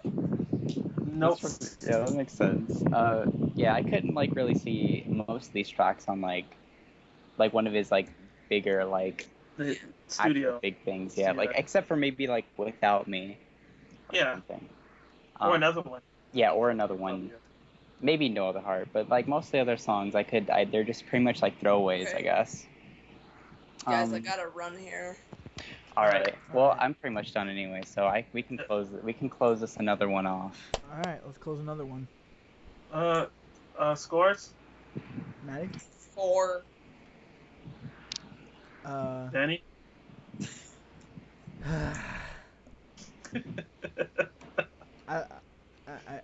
Let's hear it. 2. This image of you just looking at this guillotine with almond across it. Like, oh, what am I gonna do to it now? Yeah, I'm giving it a 2 just because I do like the song, "Without Me." That's a pretty alright song, I guess. It's not painful. Chewy. Oh boy, bunch of qualifiers. I have to just pause and say that I really like staring at the icons that we have while we're talking. I know I've said this before, but I just imagine that's what your faces look like when you're talking. I have to change my icon back, because before it was the otter, and I changed it for an interview, and I changed it back to the otter. I like it, though. It's like, you're just all smiley about Mac. I like the otter more, though. The otter doesn't have time to waste. It's like clapping his hands. Yeah, I like the otter. What? I give it a 7. Alright. I think it's pretty good. It makes me smile a bit. And everybody, we've got another one. It's a 7. Christ! Oh! I'm deleting. But I'm actually have to hang up. But Alright. before I leave, I gotta say something about that Disturbed song. Oh, yeah, let's talk about that Disturbed single real quick. Holy fuck. That's a great segue. It's the worst thing I've ever heard. I love it. I can't believe it's real. I can't believe I it's didn't real. hear it, so I don't know if I can. You haven't heard it? Chewy, you have to, do a live reaction for us. For Yeah, the live podcast. reaction. Please listen to it right now. Right now. I don't know, man. Chewy, Dude, please, you I have have to. to leave. So you have to do it right now. Hopefully So my browser loads, because it's being real dumb. Well, let's give it a shot, man. Now I just don't want to say anything about it because I don't want to spoil anything. Yeah, we really can't. We really can't. Just the anticipation. Now I'm kind of excited and horribly terrified. Oh, dude, you have no idea. Oh god, it actually loaded. Fuck. Alright, here we go. I was hoping my browser wouldn't load, but let me head over to the YouTube where the kids are. Audience, if you'd like to play a fun game, open up the Disturbed song "Fire It Up" while Chewy does, and. Or maybe you can just fire it up while you're waiting. Oh yeah, you could fire it up. Oh, it's so bad. I don't want to deal with This song needs a Snoop Dogg feature. He'll do anything. It doesn't even matter. Yeah, it doesn't matter. You could just go in there. How much views does this thing have? I wonder. Wow, almost 600. Oh my god, why is there a fucking weed leaf here? This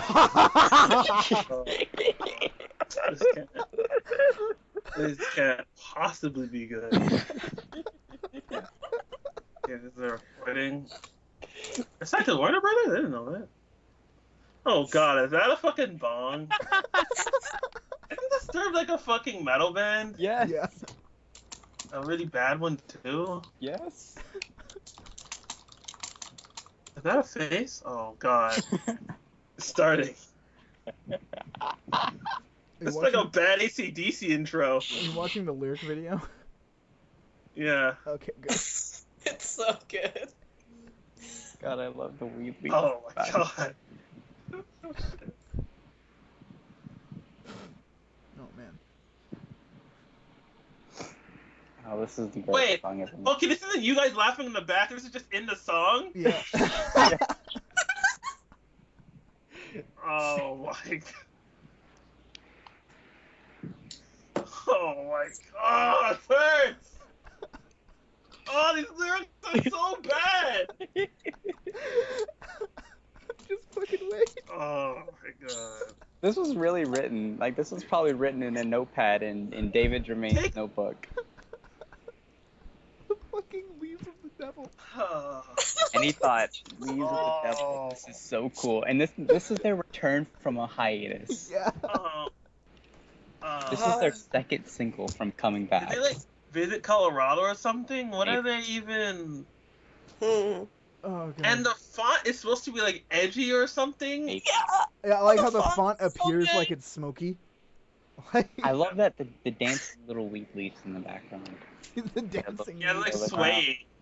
They're just like they're kind of like hidden in the smoke. They're an Easter egg. Oh my god. David Draymond. This is what Disturbed has come to. They've finally written their weed song. This is 11,000 people like this? Wow. Oh, the comments. Their lives And I love the the YouTube comments comments. are golden. Wild ride.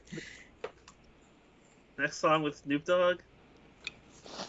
God.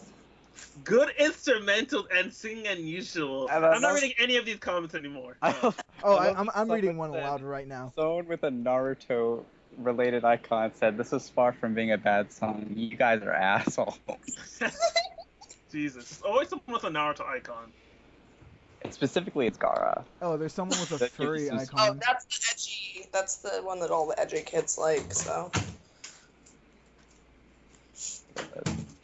No, this is not how you do a weed song. Like, who the hell's like, yo, I want to get baked.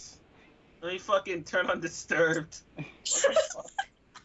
I don't know how this but the thing is, someone's gonna smoke weed to this song. And It's be already like, fuck happened. yeah, man. Probably I'm have a smoking fucking. weed with David Draymond from Disturbed, man. Probably have like a fucking "Don't Tread on Me" flag and a fucking Confederate like hood or some shit. Someone I live close to has a "Don't Tread on Me" flag. Someone I live close to has a "Don't Tread on Me" snake put on top of a Confederate flag. Oh, wow. They just have theirs next to a big American flag. Yeah, it's on a Why Confederate don't flag. Nazi flag. And then another one. Another one. This is the same person, by the way. They have both of these attached to their truck. The second flag is the "Don't Tread on Me" snake on a Confederate flag, except it has 2 assault rifles, and I'm not even making this up. It has 2 assault rifles, like where its snake hands would be, and it says "Come and get 'em" on the bottom of the flag. The South. Does it say The Obama? pinnacle. Come and get him, Obama, because I wish. I wish it said "Come and get 'em, Obama," but it just says "Come and get 'em." So Wow, that was But he's really popular. truly horrible. yeah, that Disturbed track. That was not enjoyable in any way, shape, or form. It's worse It than was barely Psycho. even enjoyed. Huh? It's worse than Psycho by Muse. Like, Like, it's way worse. I don't know. Oh, I think the music was worse. No, yeah, you're right. This is way worse. it's way worse than that. It's beyond terrible. They thought that this was. They recorded this. They probably did multiple takes of this song. Not only did they record it, like, you have to think, they're a pretty big like budget Yeah. band. They're Like, probably making this money. track No probably way. cost them like $2,000. Even better, they recorded the bong noises Oh, in the studio. I wonder And if the Rick line. Rubin is Let's producing just let's just contemplate that for a moment, silently. this. We can Only stream this silence. in its entirety. Yeah, stream the new We album. can't. Immortalized Yeah, you can, in but its that doesn't mean you entirety. should. I would like to have them a little silence. Oh, it came out 3 days ago. Do you guys want to review it? Oh, No. Jesus fucking No. Christ! No, Sorry to just use your name like that, but this cannot stand. no. No. I can't. Good thing I'm leaving, so All right. I'm goodbye, dipping out Maddie. early, guys. All right. Goodbye. This is So your enjoy swan the rest song. of the podcast. This is You wanna you wanna try something different, where Maddie leaves and we just continue talking about this Stir song for 5 more minutes, because you guys had time to react to it and digest it. I haven't. It's been Oh, like yeah. 20 I'm seconds. just leaving. You guys are still on, so Hold on I'm a out second. for now. Holy shit. Okay. There's a Sound of Silence cover on that album. Are you Uh, Are I'm you not lying to you. fucking kidding me right now? Yep, Uh, he's not lying to us. Holy Light shit. It Up isn't even on the All album. right, They- all right. I'm out. I'm out. I'm out of Alright. here. That's Bye. Maddie. Alright, later, Maddie. Holy fuck. So there's a sound of. Let me. There's a Simon and Garfunkel cover on the year 2015. I just love that Light It Up isn't even on the album. Fire It Up's on the Why album, would they- yeah? Literally made it and just put it out there. On Wikipedia, it says Fire It Up is on the album. Oh, it is? Oh, I misread. Oh, okay. That's a, even, but it's right before the Sound of Silence cover, so that's Holy shit. Oh my god. Yo, the same person who produced this also produced Britney Spears' Oops, I Did It Again and Robert Downey Jr.'s The Futurist, and Ringo Starr's Choose Love. Wow. Well, what do they say? You know, hitting the gold mine over and over. I don't know if I'm gonna hit on Oops, I Did It Again. It's not. I respect what it did. No, I'm I not just saying find anything it- bad about yeah. Oops, I Did It Again. I think it's just funny. It's funny. Yeah, this is his production history. Yeah, this is. They've also Wild. produced Rob Zombie and Five Finger Death Punch albums, And Celine Dion. and also Papa Roach. The Papa Roach 2015 album, Papa Oh, Roach is a 2015 album? apparently. Papa Roach. How are all these like metal, like new metal bands still like alive though? I Like, know. I thought they like got wiped out or something. like it kind of blows my mind that like Five Finger Death Punch is like still popular and like thriving. Like Disturbed, Papa Roach. I love that the Fear album is stylized like the video game. Yeah. Really? Oh my God. First Encounter Assault Recon by Papa Roach. Jesus. This is beautiful. Yeah, that song. Oh man, I don't know what I was expecting. Like, I don't. It seems like a joke. Like somebody recorded it as a joke song and like uploaded it and attributed it to like Disturbed. Like, Yeah. it's Like but it's completely real. It reminds me of it. It sounds like how that Black Flag album looks. Oh, Like, it yeah. does. That's Yeah, a it good. does. For what? That's a good comparison. It should be on that album. Like, what had literally the worst? Like, and it's not even like fucking. You're like, oh, haha, it's so funny. Like, no, this is just bad. It's not even. It's Not even ironic at all. It's just so ugly. Oh my god, what the ugliest. Oh man. It's But a- yeah, this Disturbed song. I love that this is the world that we live in. I can't. God. Do you I guys can't think that like this is gonna be the worst single of the year, or do you think something might top it? Because I was like, I don't see how thinking- anything can beat a Disturbed Weed song. Yeah. Dude, the YouTube comments are so fucking good. I urge all of our listeners to go. That's a look good at the read. Fucking YouTube comments on this It's a thing. good read. It's like a Tim and Eric sketch. It's like Anti-humor. it's so good. Oh, Like, there's a line in this song that references "Breakthrough to the Other Side" by the Doors. Yeah, I heard that. Like, is that That's excellent. Doors? Because the Doors probably smoked weed, Oh no, they def- and that's what he's like. This is good. a lot of like there's this big comment, and I want everybody to go find it. It's like a fucking critical analysis of this song and why you should like it. Oh dear. Are they calling it meta or something? Huh? Or are they just saying it's just a good No, song? they're not saying it's meta. They're just saying it's a good song, and like the people who are acting shocked that it's about weed, are wrong. I don't think anyone's shocked. No, I'm They're just- shocked. This is They just No, like well, there are people like fuck. I found one recently that was like, weed in my Disturbed song. I'm giving this one a dislike. This is lame, and it's like, that has to be ironic. I can't believe this. dude, they've got a fucking. Their name is okay. Shout out to Akira the God Eater for that wonderful comment. Oh, why did you put Akira into this? Man. God damn it. It's so good, man. So fucking good. It's not good though. It's not. As you say that, this comment just says, "This is shit." So I'm glad that there are like a lot of.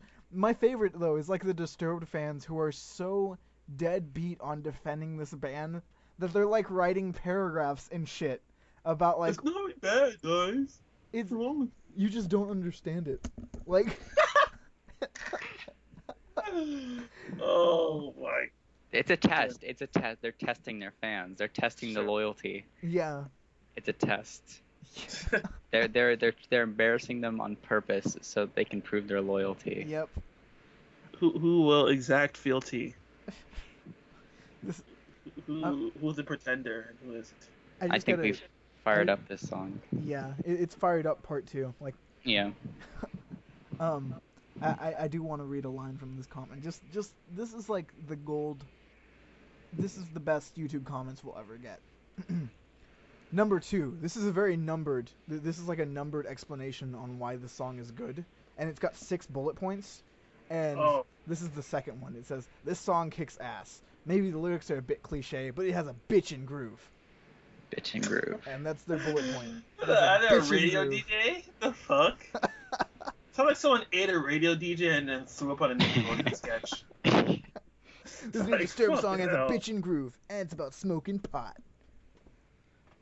But that we've spent too much time on this fucking single. We can talk about this song all day. If you haven't heard "Fired Up" by Disturbed, go to YouTube, type it in, and have yourself a good fucking time.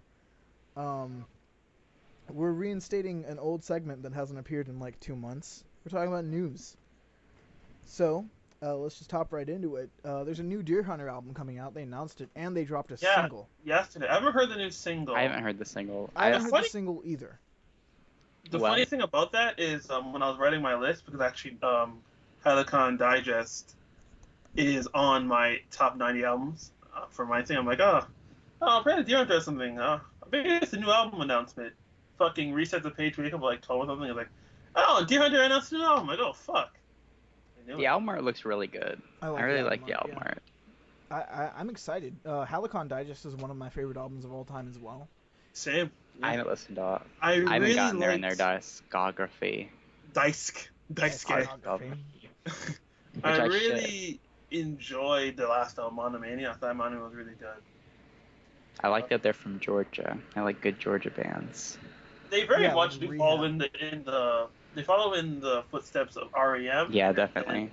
They follow it a bit, and then they take a hard left and do a bunch of other things. What's kind of like weird, like Southern Gothic. It's also like shoegaze, a bunch of stuff. That's exciting. Their singer frontman, he has a solo project named Atlas Sound, and he did a song with Panda Bear, which was actually like my introduction to Deer Hunter. So yeah, what does that even sound like? It's really fucking good, is what it sounds like. It's dream pop with Panda Bear. Like, what more could you want, man? Let me check that out. Yeah. I didn't know he had a solo project. Yeah, Atlas Sound. Check it out. Really, really fucking good. It's kind of like, it's like weirdo dream. I want to call it like freak dream pop, because it's like not nearly as like poppy as Deer Hunter shit, but it's really hypnotic and like ambient and shit. I really like it. Janelle Monáe was performing at the she was performing for what is it, Today? Good Morning America? Yeah. I think it was Today. One of the Today show. Fucking places. And near the end of a song, she started talking about Black Lives Matter, and in the middle of her speech about Black Lives Matter, Today cuts. Just immediately like, and now with the weather. Like, what the fuck? All I gotta say is this: a lot of these major networks are obviously trying to we don't want to rock the boat, because obviously that fucking lowest common denominator is what they're looking at the most. And ultimately, I can't fault them for that. But history will vindicate these people. Yeah. Like these people who are like going, yeah, you fucked up. Doing that, cutting away from the important thing that Janelle Monáe, an important recording artist, has to say, and cutting away in the middle of an important speech at a time when issues of race and actual dialogue about race it's breaking new ground. It's like we are honestly in a new era of civil rights. Yeah. We are. I remember I was watching Fox News or something. Oh, well, it couldn't have been Fox News. It probably CNN. But they're talking about how people are calling this the new civil rights movement, and then some asshole Republican is like, "Oh, don't insult Dr. King and stuff." Like, no one's insulting anything. It really is a new civil rights movement. Yeah. You see how many black people are dying a day? It really is. So, yeah, those people who are like, "Oh, we need to cut away for commercial break so you can watch," I don't know. Fuck, what are commercials now anyway? It's like some cleaning product. Something about it's a cleaning product, and then it's a commercial that's just about life, and then for whatever reason, Coke's like, "Oh yeah, but you drink Coke to this." It's like, really? You're not even. What do you even sell? You're not even selling Coke. You're just like, yeah. Oh, I use the washroom too, but also have a Coke after. But that has nothing to do with Coke. What are you talking about? Don't you just love doing all these things and then drinking a Coke? Don't you just want to drink a Coke right now? Don't you just fucking... Don't you want a Fanta? Don't you want them? Oh Jesus! But like the worst part, it makes me laugh, and then it makes me sad at the same time. Where it's like they do that, and then just to get their people, oh, I use social media too. And they have like, yeah, Throwback Thursday. Oh no! It's like, I got projectile vomit, and it like curls back at me and splashes me in the eyes. Ooh. And I'm like, wow. But yeah, that's a completely horrible scene. That's a bad scene altogether. There's no way to come out and be like, oh, well, I don't know. We didn't know she was going to go into that. Like, no, it was just an accident. She was literally in the middle of it, and they just, like... I think right before they cut her off, she said, like, they will not silence us. Which just even... It adds to the irony. Like, seriously, today, really, really just shit the bed with this one. Like... It's ridiculous. And on top of that, Janelle Monáe is one of the most, she's outspoken as fuck. Yeah, she's like easily one of the most like innovative R&B like singers out there right now. Like in my opinion, like she's. Oh no, she is. She's fucking. Just speaking briefly about Janelle Monáe, she's fucking like, she's gonna go down in musical like. I think The Arcandroid's like a classic personally, and so really good album. I feel like I don't know. It'd be like if Marvin Gaye was talking about like social issues and then got cut off by like Conan or something. Like today really fucking shit the bed here. As far as you're saying like Cokes and like cleaning products and like commercials and shit, two very unrelated things. Some more unrelated things. Diplo and Skrillex are apparently collaborating with Win Butler and Regine Chassagne from Arcade Fire. I don't know I don't know. I don't know what that entails or how that will go. I know how Diplo's gonna work into that because if you listen to Reflector had there was a lot of world beat. Yeah. On Reflector, and Diplo with Major Lazer, he uses like bounce and some dancehall shit. So I won't be surprised. I don't think it'll sound good, but I have an idea of what it's going to sound like. What I think is really interesting in this is that Win isn't like using his like usual like DJ name for this. Yeah, he's not using like they're both using their regular just Arcade Fire. So I don't know if this is like gonna be like a new project or if it's gonna be like Arcade Fire featuring Diplo and Skrillex or like what. If that's an Arcade Fire album, like this is, I'll just throw it in the pile with Lulu. Yeah, like okay. I was like, there you go. I understand Diplo and Skrillex working with Win, but I don't understand Regine coming in. Just there from how it seems, I think it'd be a new project probably. Yeah. I think just it can't be Arcade Fire though. Yeah. It can't. I think it's just gonna have probably some name or something, some pseudonym, some super group. Yeah, the best fucking super group. Pseudo super Honestly, group. Well, super groups suck. Okay, well, there's a few exceptions, obviously. I said most. I didn't say all. Yeah. Generally speaking, I'm like, oh, super group. It's not that good. Yeah. Like on paper, Atoms for Peace sounds fucking awesome, and they're okay. Like that. Atoms for Peace is Tom York and who? Flea. Tom York, Flea, and I can't remember the other person. I think I swear someone from. Oh, that's I want to say someone from At the Drive-In, but I could. I want to say Tom Morello, but I know that's wrong. Definitely not anybody. I think I'm just thinking of Audio Slave. Audio Slave sucks. Let me say that here. I think Audio Slave sucks. I like a Stone. That's I don't like Audio Slave. But I haven't listened to that song in years. So. Technically, the Mars Volta were a super group. That's true. I said not all of them. Mars Volta was alright. Yeah, I know. I was just listening off some good ones. Just just because you're right. There are a lot of really shit ones. I didn't like them Crooked Vultures like at all. I thought they're okay. They weren't amazing, but I think they're good. Okay, yeah, that's an issue. Like super groups are just okay. Like they're not. They're not as good as the individual powers. Yeah. It's that's like why like people are like, oh fuck man, imagine if like I don't know if fuck, I can't think of a team. Oh, the Oklahoma Thunder had Durant and Westbrook, and for some reason Kobe showed up, and then Dwight Howard. It doesn't work.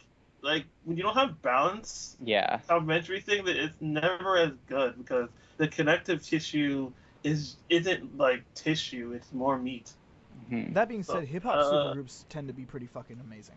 Yeah, see that's the difference. Hip hop, I think, inherently hip hop is an easier collaborative medium. Yeah. Yeah. Because I mean, features are normal in hip hop. Yeah. Yeah, that's So like, I don't know, fucking going, oh shit, like Chance has a bunch of features on it, and I feel like if you ever decide to do an album with Genoma and I can see that working. That would probably work very well. Or like it makes sense. I think that's something rock. It's not very so much. It's very picky. You have to, certain things obviously go together, and certain things don't go together, and they should never be put together. And that's just how it is. Lou Reed and Metallica. Look, okay, yeah, whatever. I've never even listened to it, so I'm not gonna say anything. I've heard some songs from it. I'm like, this is fucking. In theory, it just sounds because I like Lou Reed, and I want to think that he could, and I want to think that he could like make them do something good and make it interesting. And I want to listen to it and think it's good, but I just know that it's not gonna be good. One time, I almost talked myself into like listening to it, and then I remembered the line "I am the table," and I was like, you know what? Never mind.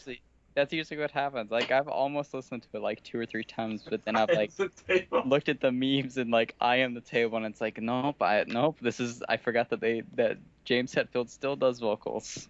He still does them. Yep. This is not gonna be because like in theory, it just seems like it's gonna be like some like weird metal while Lou Reed does like weird spoken word over it. Well, that's a lot of the tracks on it. Yeah, that's what a lot of it is, and you think that it'd be like good, but it's not.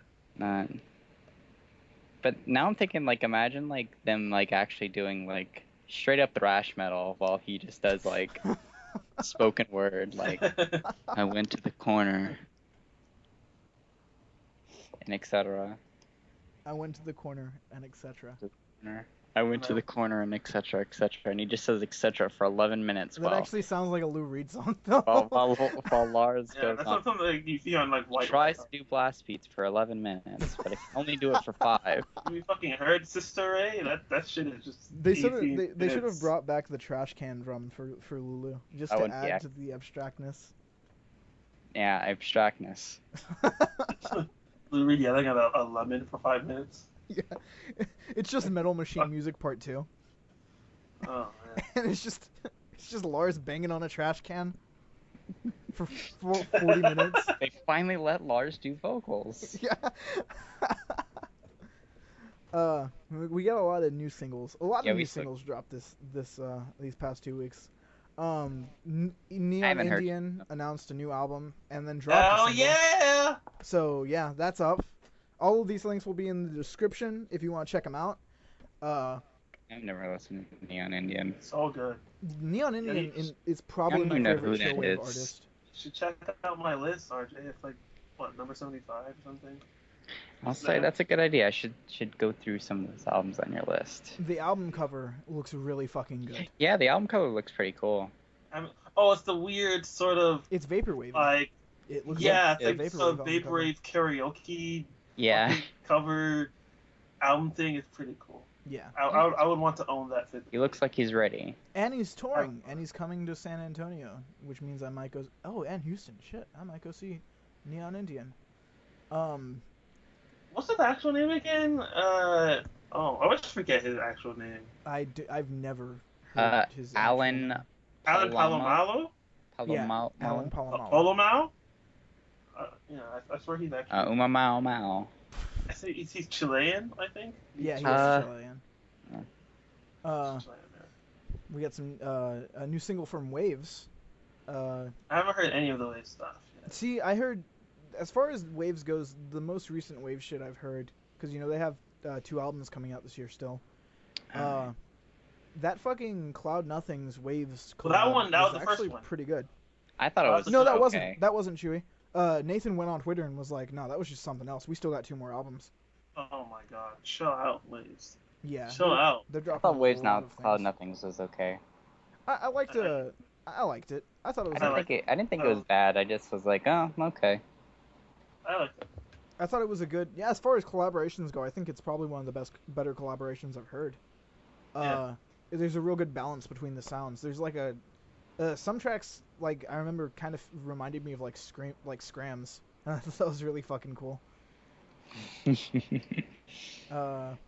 New single from Shabazz, Palaces. Now, No, still haven't listened to them either. you haven't listened to Shabazz? Nope. Sure. Okay, RJ, you like MF Doom, right? Yeah. Okay, you like Death Grips, right? Yeah. It's that. It's Doom plus Grips. Okay, Shabazz well, then I should Palaces is fucking great. There's a RTJ show. There's a Run the Jewels show, and I think they're actually opening for them. So that might be some more. Run the Jewels is Inherent to opening listen for to them. Shabazz, or Shabazz is opening for Oh, Run the Shabazz is Jewels? opening for Okay. I was RTJ. gonna say, I was even switch that around. Yeah. Whoops. Yeah, Chewy, have you listened to Shabazz? I did. I wasn't wild about it. I was, this is alright.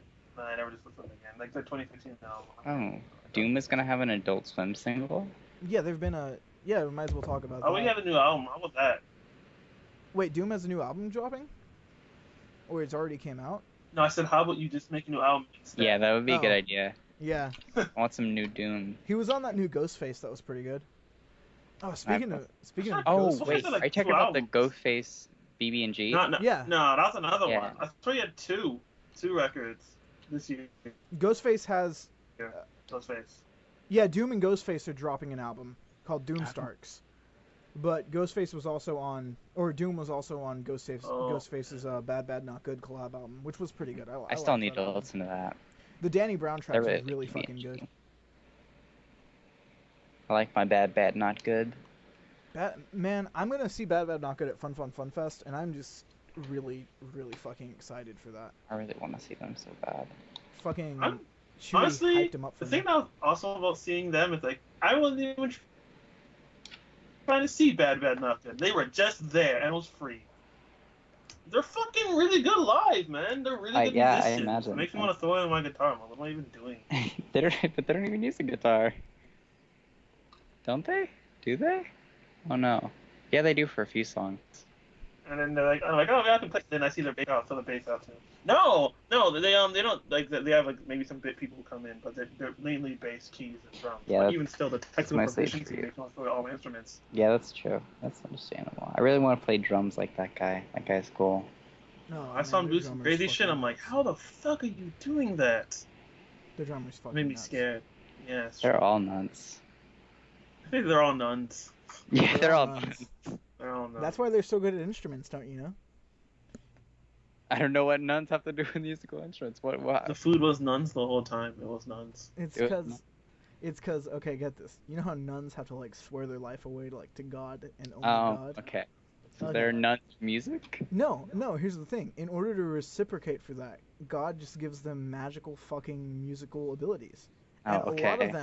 a lot of them can't show that off because they've sworn their lives to God. So it's kind of like why did you give me these powers if I can't use them? But Bad Bad Not Good, they were like, no, all right, we're done.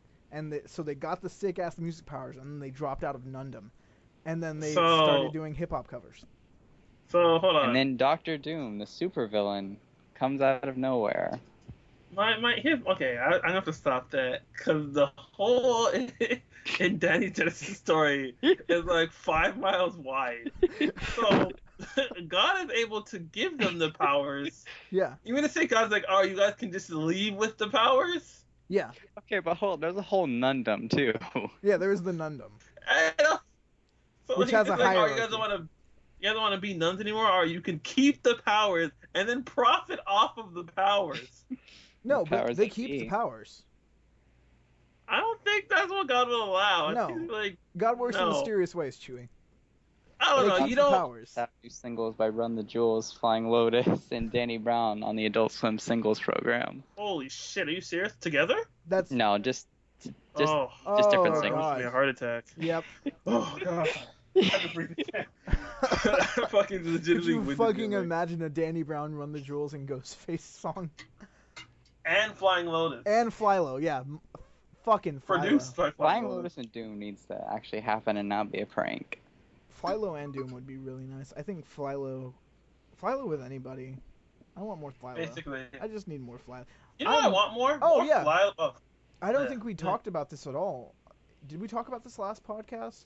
Flylo and Omar Rodriguez Lopez are apparently there's rumors going around there. So I'm just gonna clarify right there. These are rumors, but there have been photos of them posted on Facebook hanging out in the fucking studio. And I don't think we've talked about this, but I want it to happen. It sounds good. That would be nuts. That would be fucking nuts. Like I want. No, continue. My thought's actually going to. Okay.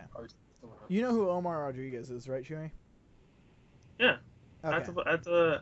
At the drive-in. Yeah. I really like those 2 records. Yeah, and actually, I liked all 3 records. When I think about it, wrong. Do you like Via? Their little EP that came out like before. Was it before or after Pattern? Relationship came out. I don't know. Which one's the one that had One-Armed Scissors? That's Relationship. That's Relationship. Relationship of Command. One-Armed Scissors is so good. One-Armed Scissors is real good. Oh, album's good. Yeah. I have a difficulty choosing which one I like more, In Casino or One-Armed. I like In Casino the most. I think Relationship is better. In Casino's the best, I think. But In Casino's real Casino has good. like Alpha Centauri, and that's a really great song. Alpha Canberra is real great. I like the world beat like sound on that one. There's like a fucking bongos. Canberra is really fucking good. And there's also like that weird spoken word song on Relationships real good too.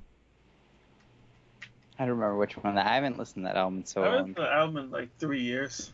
At the drive-ins. Yeah. Fucking solid. They were real. Yeah, they're good. Has anybody listened to Sparta? No, I don't know who that is. I don't know what that is. It's the members of At the Drive-In, except without Omar and Cedric. Okay, so that's so that's new Metal Gear is what you're saying. Yeah, basically. So you're telling me Metal Gear 6 is gonna be that. But yeah, Flylo and Omar would just be absolutely nuts if Omar has an editor, because I've listened to a ton of Omar's solo projects and shit. I'm a huge fan. He's the reason I picked up a guitar in the first place, and he had this really, really great project down. I don't know if you guys have heard it with Zach Hill. It's just Omar, Cedric, and Zach Hill. To it. It's a really weird. It's mathcore. It sounds a lot like Hella. It's really all over the place, really fucking weird. It sounds like multiple songs playing at once, but it's cool, and I like it. Mm-hmm. And then some of his more obscure shit, like he did this album with John Frusciante. That's just, you can tell they had no editor, and that they were just like, do you want to jam for 40 minutes and then release it as an album? And so that's what they did, and you can tell. That's a Dune project from the start, because both of them need editors so bad, especially John Frusciante. I think he's an editor even more. Like some of his records, like Jesus Christ, John. This is just aimless. He's just having a good time. John does some really, really great shit. I don't really keep track of his musical output. But he also does some really, really bad shit. Yeah. But I don't think he cares. John doesn't. I mean, that's why he doesn't make music anymore. He said so. Yeah, apparently. I mean, he said it before. Yeah, he does. That being said, if Omar can get an editor, I would love to hear this Flylo Omar collaboration record if it happens, because it hasn't been announced yet. These are just rumors. If not, I'd still like to hear it, but I know it's just going to be the weirdest thing I could ever. So I mean, either way, it's kind of a win-win. But I'd rather prefer a good record than a weird record. Yeah. Like a good weird record would be nice, but a bad weird record would suck, and that's probably what we get if Omar doesn't get an editor. Lulu, but with Omar and Flying Lotus. Yeah. I kind of wish Flying Lotus would partner with Tom York again on a full album. And that would be really good. That fucking... There was Candyman. Actually, Candyman is a really great song. And I wish they would get back together. I want to hear the weird little man yell over, or excuse me, sing over. Have you seen the music video for When the World Laughs by Flylo and Tom York? No, I haven't. It's really fucking like funny, because like Flylo like can actually dance and Tom York can't. And so Flylo is like, doing his beats and shit. He's up there like Flatlander, like jiving to it, and he's killing it. And Tom York is like off to the side, like He's just like doing his weird bobbing. yeah, or he's something. doing the weird bobbing and shit, and he's like. Cause I just think of the live from the basement video where like they're playing 15 step and he's just like doing weird stuff. Oh man, 50 Step is so good. Yeah, That intro. good. Oh fuck. It's an excellent intro. Okay. Now I don't have live from the basement. I might be wrong on vinyl. I wasn't sure. Some more singles also. There's this really, really, really great single dropped by this band called Girl Band. They're a post-punk band from, I think, like New Jersey, that area. Like I said, New Jersey, New Jersey.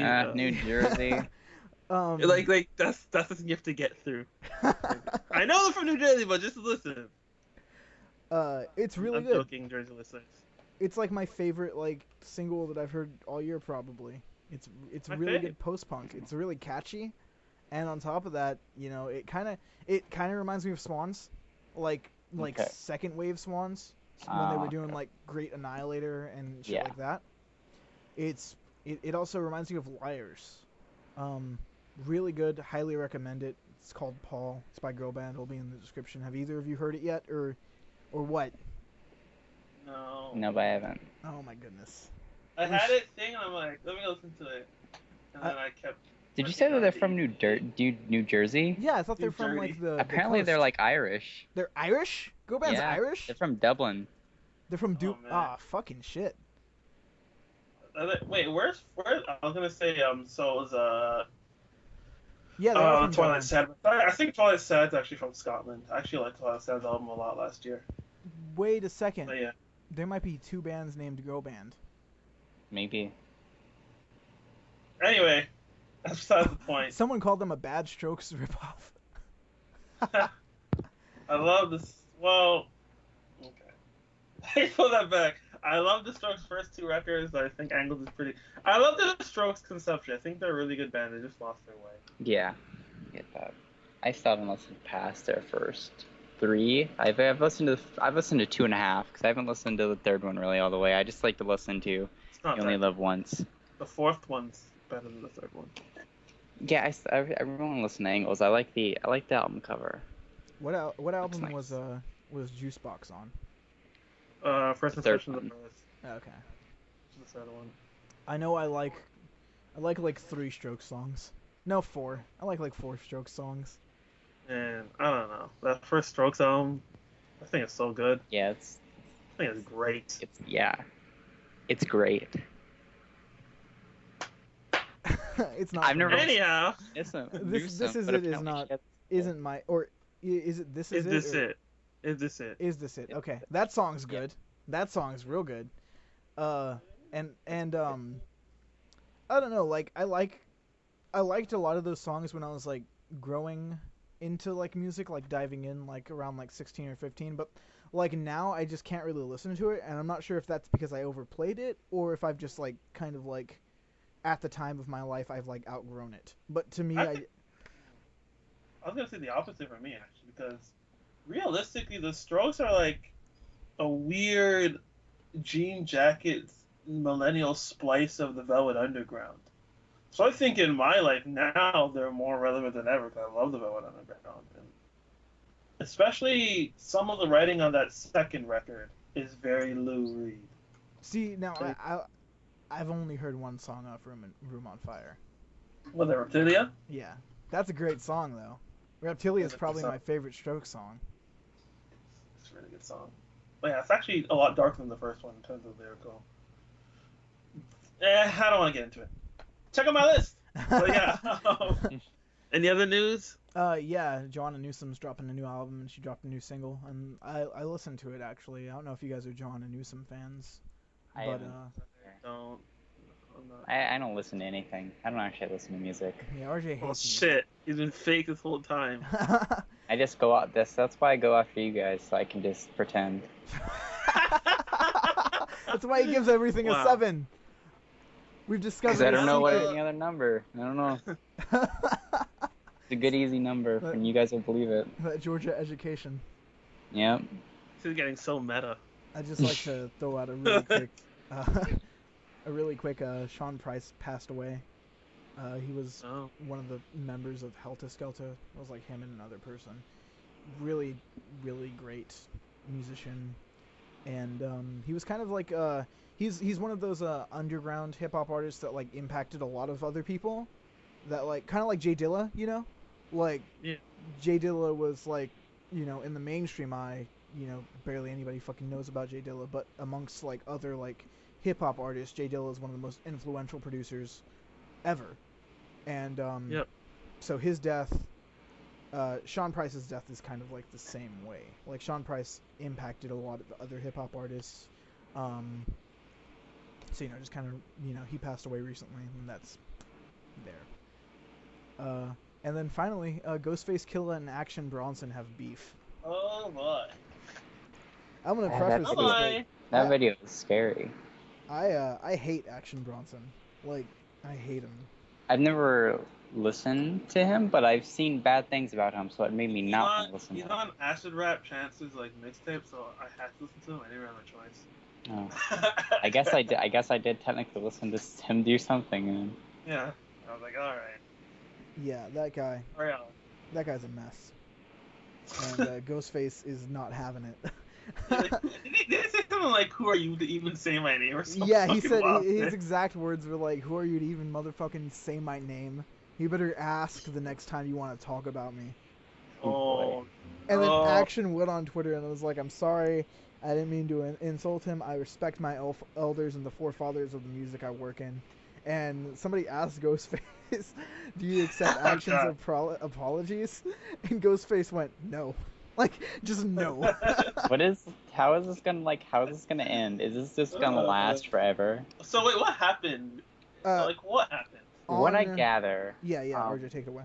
From what I gather, I saw he was on ESPN, and someone mentioned Ghostface, and something like, and eventually it led to Action Bronson, you know, talking about his music, and he's like, yeah, Ghostface doesn't do it like this anymore. Yo, I think it. Oh man, And then Ghostface, you know, caught wind of this. Just sitting on his couch, like, this guy's trying to make me catch a body. He's trying to make me do it right now. It's probably just fucking thrown out of the living room.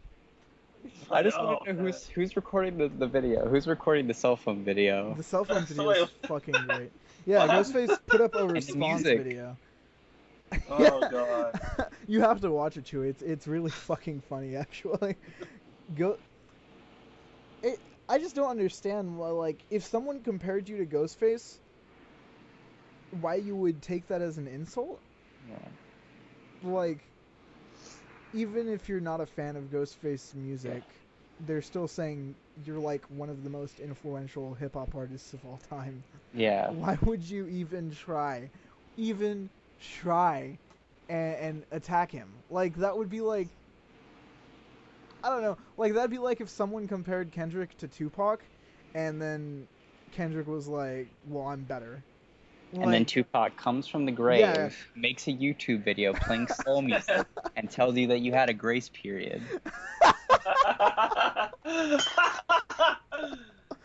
Fucking hell. It's so... Fucking hell. Like...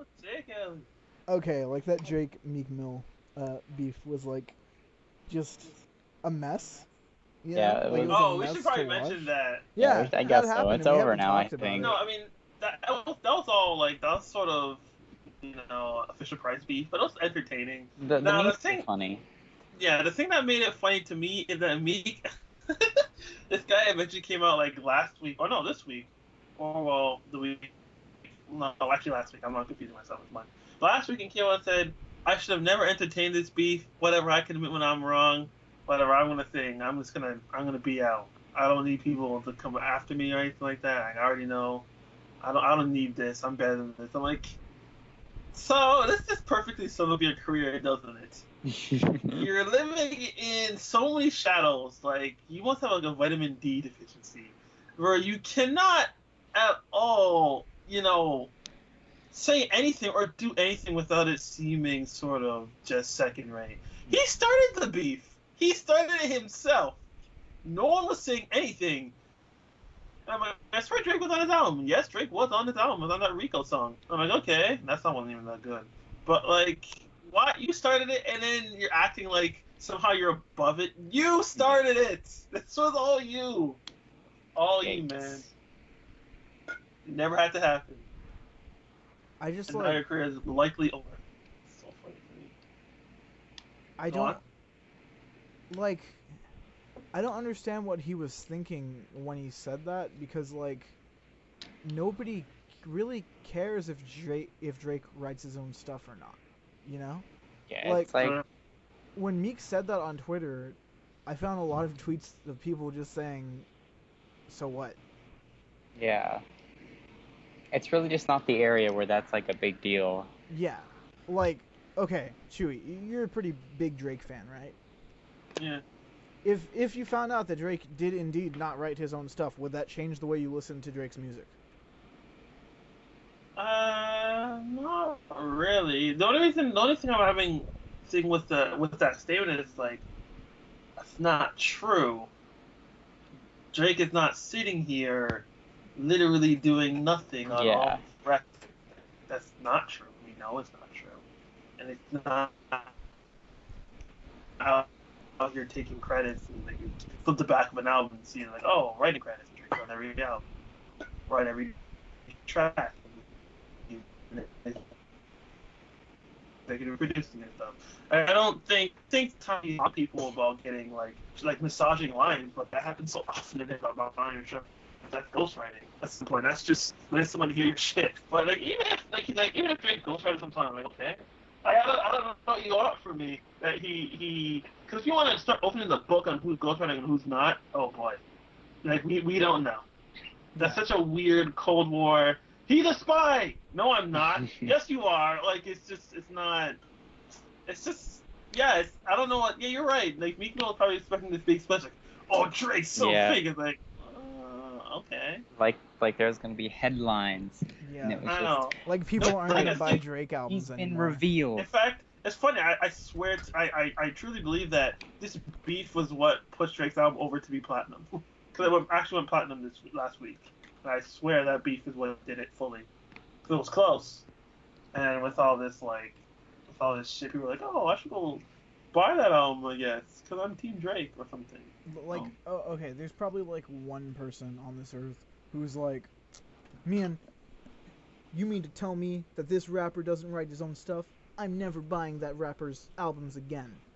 And like the rest of people just don't care. Like, no, I don't care. It's not even limited to rap either. Like, if I found out that like Animal Collective had like one single ghostwriter who was composing all of their music, I'd still probably buy the next Animal Collective album. Like, that's the point. That one guy. Yeah, like you just everybody finds out that all music ever is being written by Brian Wilson. It's not gonna make me not. I'm like, I knew it. I'm like, his albums are so bad. But yeah, no. I think you know what we have here. I think we have a Konami thing here. I think we have, insofar as I bet you Meek is like he's thinking that Drake is like Konami, where it's like, well, Drake produces albums that people like, kind of like how Konami technically publishes out like games that people like. Yeah. I mean Metal Gear, and it's like, sure, Konami. To a lesser extent, because I still like Drake. I fucking hate Konami. But, like, people are still going to buy Metal Gear Solid 5. People will still buy View from the 6 when that comes out. I don't know what you're expecting to happen, Meek Mill. Like, your voice isn't that important. I'm sorry. Like, I'm really sorry. And it blew up in his face. Like, you're very lucky you're whatever, dealing with one, like, when they're married now? Or they're engaged. He's engaged with one of the most, like, powerful rappers in hip-hop. You're just lucky. You're lucky in that way. Well, I mean, you know, as far as like, you know, Drake and Nicki go, I'm not gonna attack that shit. But like, yeah, I wasn't happy with that. Yeah, like Drake definitely said some really fucked up shit. Like, I've never been like that big into Drake. Like, I like Enemy and Legend off of his most recent thing, and I like a couple songs off Thank Me Later, but that's about as far as it goes. And so, you know, this to me, like, as someone who's completely disinterested in Drake and completely disinterested in Meek Mill. Um, Watching this all happen from the sidelines, it was just one big clusterfuck. Yeah. And it seemed like every day Drake tried to like make himself seem like, because in a way Drake was pretty salty about this, and you could tell because he was trying to like find, in his opinion, the most insulting things, and that kind of revealed a side of Drake that, you know, wasn't too great. He was really saying some kind of fucked up shit about like Meek and Nicki, and that I don't think that was cool at all. Pausing on I might be like, oh, Drake, I don't know what you're doing. I think one of those image macros or something, I'm like, oh, okay, Drake, you're not, like, Nicki's your friend, you're not, Yeah. You're not, Yeah. I feel like maybe he was going like, oh, like he was empowering Nicki or something in a way where he's like, he's trying to take down her man, but at the same time, he's like not trying to thing where he's like, oh, shout out to Nicki for a thing. Like, no, Drake, you're not actually doing that. Yeah. It's misogynistic, Bad Drake. Drake. Well, yeah, that whole thing was just Plus, funny. Yeah, that was that whole thing. There was also that whole thing with, you know, him and like the human trafficker that I feel like a lot of people just kind of forgot about. Yeah, it's just kind of brushed off, really. so yeah. Like, oh, that's his friend. It's not him. He's not doing it. Yeah, right. Like, He just knows the I guy. don't even know. yeah, Tumblr will attack you if you listen to like an artist's music and that artist themselves is misogynistic. But the second, like, you know, that whole Drake thing where he was actively like best friends and supporting a fucking human trafficker, like that's. I don't know the full details of that. I mean, I can't say I do either. So. I don't know the full details. I'm not trying to fucking think, but details are important here. Like, it's one thing to be like, oh fuck the human trafficker, and then if you still was cool with them, that's shitty. But it's even shitty to be like, oh, I knew the human trafficker the whole time. That's way worse. Yeah. He did. In an already shitty situation. So he knew the whole time that's gonna have the human trafficker. Yeah, like that's what he went to jail for. That's what that guy went to jail for. And when he got out of jail, Drake was like celebrating his release. That's what came from it, and that's where this whole thing sprung off. And people are like defending Drake by saying that guy wasn't really a human trafficker. He was just a pimp. But that's good. Even then, that's not any better. Like, no, he wasn't that thing. He was, this other thing that's much better. Like, what the fuck? Like, I don't know. And everybody just kind of brushed it under the fucking carpet. Like, it was hot. If you're talking about Tumblr, I don't think that's true.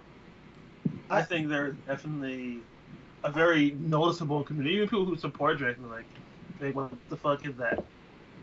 There were people who did that, but like now it's like they completely forgot about it. Because I still see Drake stand 8 million times on my dashboard. Yeah, I mean, I'm no fan of Drake's music. That's something that I still think about. Although now that I know the full, I stopped to look into that. I mean, I did have this whole thing with Kanye where I literally didn't listen to Kanye for like 4 months. Oh, I've gotten to the point to where I can't even I can't shake it now.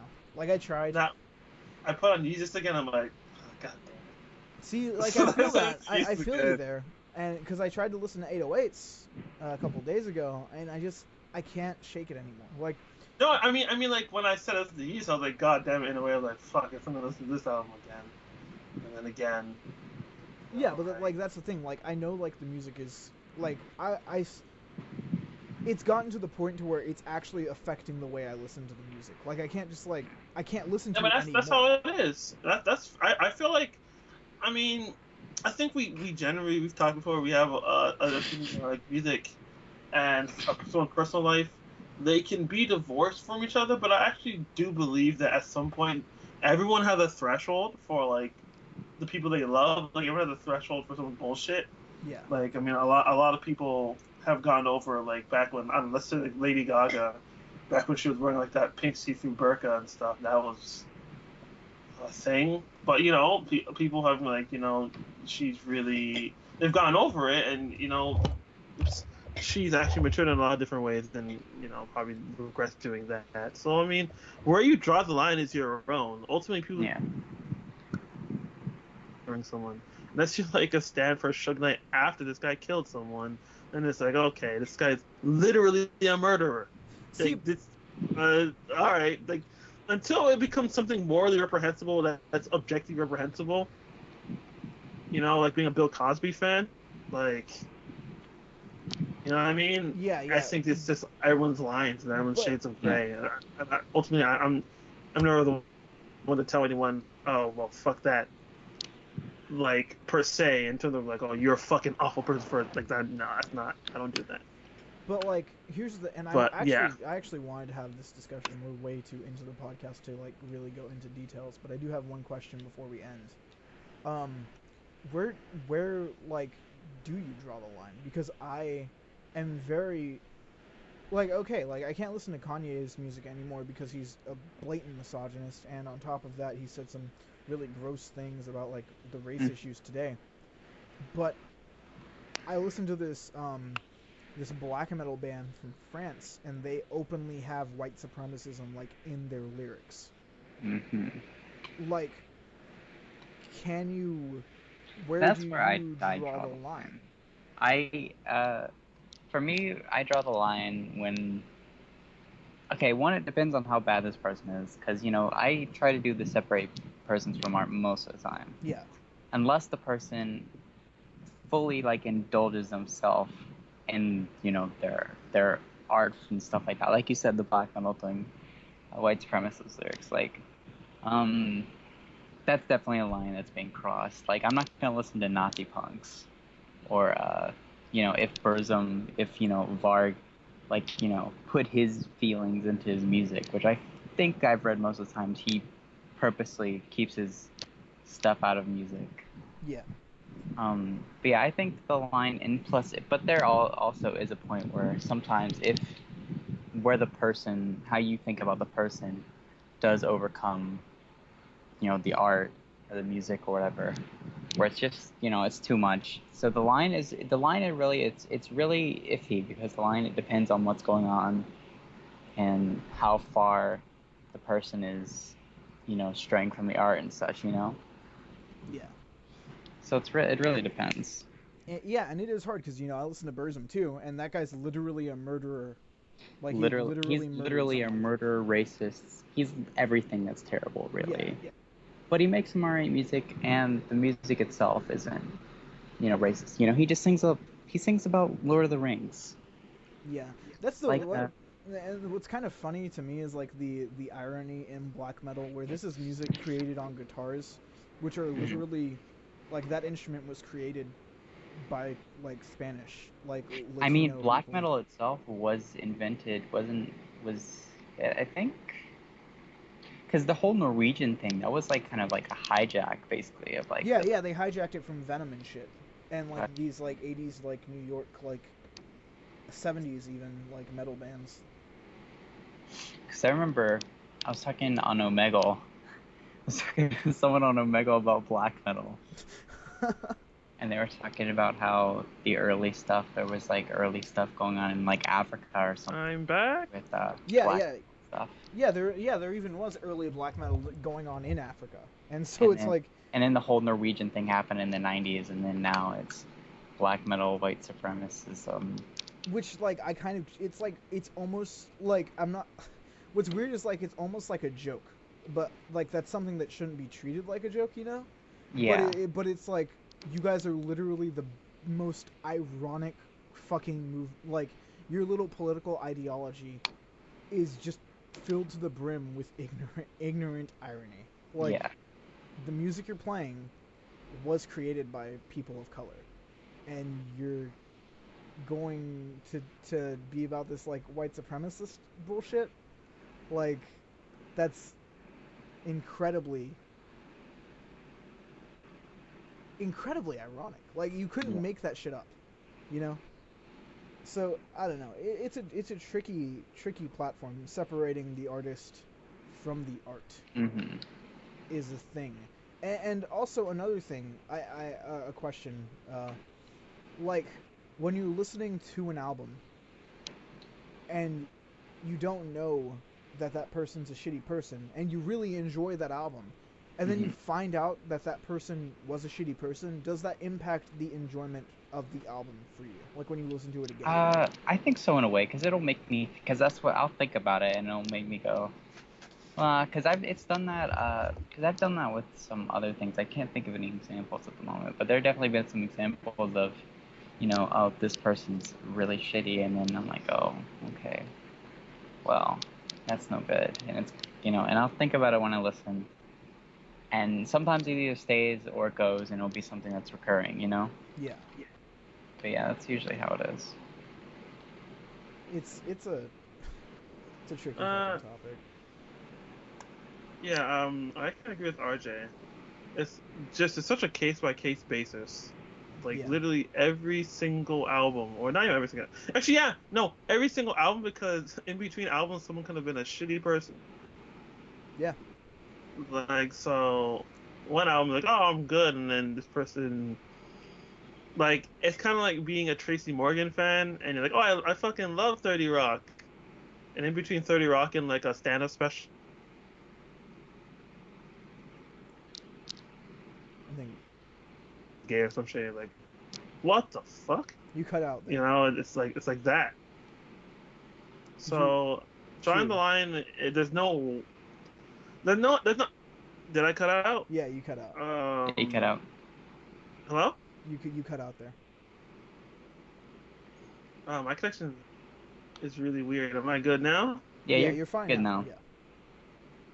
Yeah, I was going to say it's kind of anyway. I used a Tracy Morgan. You caught that, right? Yeah. Well, I caught like half of it. Like you essentially. I'm sorry. I was just saying you got up to 30 Rock and then you dropped.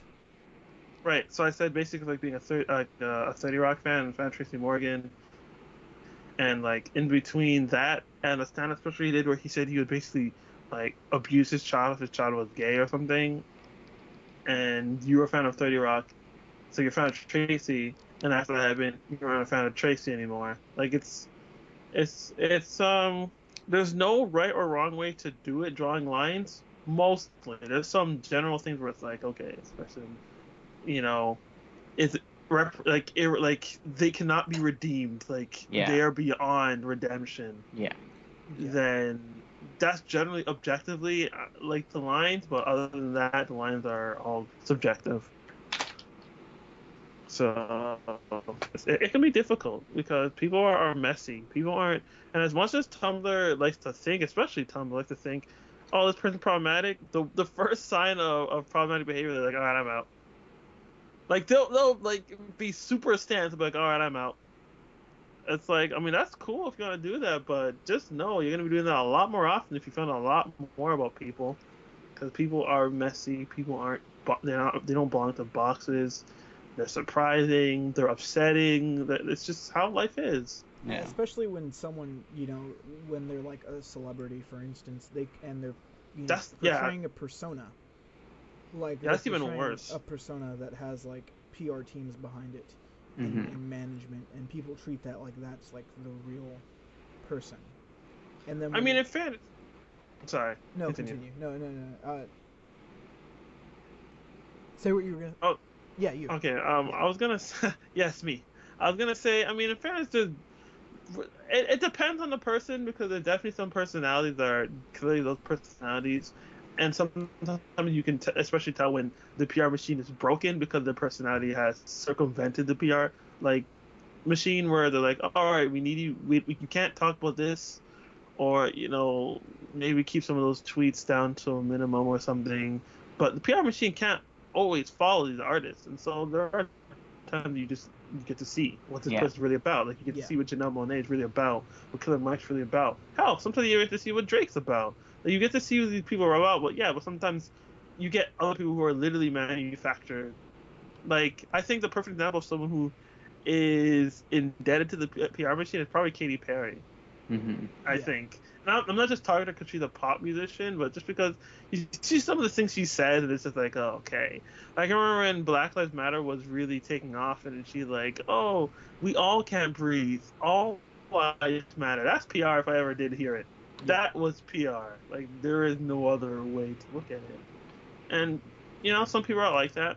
Some people are a little more vocal, and some people don't really interact with Sting too much. Then they're purposely mysterious. So yeah. I think another instance of the PR machine breaking is, Disturbed. They used to talk about like, government control and overpopulation and serious topics, and then David Now- Letterman, he didn't hire his contractor for another year, and so they just made their weed song because they didn't have anybody holding them back and telling them, no, David, you can't make a song with you hitting a bong at the beginning, man. It's not a good idea. Can I make a song about the devil's leaf? The devil's lettuce, man. Oh god, this is the worst lyrics. It's so bad. The only thing worse than those lyrics are the fucking butt rock guitars. Oh my god. It sounds like really bad Pantera. That's what it sounds like. It sounds like they've never written lyrics before, and this is their first time. like what's a 14-year-old's like, I love doing the devil's leaf. I love it because calling on the it like other side. looking for a bit of rejuvenation. Yeah. I only partake in the What rather finest rejuvenation? wine. Quickly. Restoration. Now there we go. Put it in. Serenity. They're using all these words. Yeah, it makes me feel like Serenity. Gigantosaurus. Dude, Like, it sounds like someone who doesn't smoke pot is like describing what a person who smokes pot thinks pot is like. Like, They're like, how do we draw back all of our teen audience again? talk Where did about it go? weed. You gotta sing about weed. Check have, Urban Dictionary. have you guys ever smoked a weed before? It's like that comic where the stick figure gets handed a bong, and just like it says, "Have you ever done drugs before, man?" And he goes, "Oh yeah, so many." And then he like takes a sip of the bong. Like that's what it reminds me of. Like, Just imagine Yeah, he David drinks the Vermain bong water. smoking weed, and he has his piercings in and everything. yeah. David just going to his fucking drug dealer. Hey man, Hello? can I get some of that leafy devil? That Oh my God. rejuvenation. Leafy Devil. Is that a Pokemon? I think Might this is a be. The great best place. thing with the lyric video God. to stop. My relaxing, my medicine isn't too hard to find. Okay, where is he getting these from? Is he in Colorado? What is this? And No, he just fucking knows a bunch of dudes throwing Calling dimes. it his They medicine. just He fucking just throw a smoked- rock. oh my god, speaking of weed, fucking Flylo posted on Twitter. He was like, "Alright, so I'm at this festival, and I never would do this, but I've been having some really weird dreams lately, so if anybody could hook me up with that green, this is the tent I'm at." Like, Amazing. Flying Low just fucking asked for his fans to sell him weed at this festival. It's a weird version of Mac DeMarco asking for someone to come over and bring him a cup of coffee. Yeah. Oh god.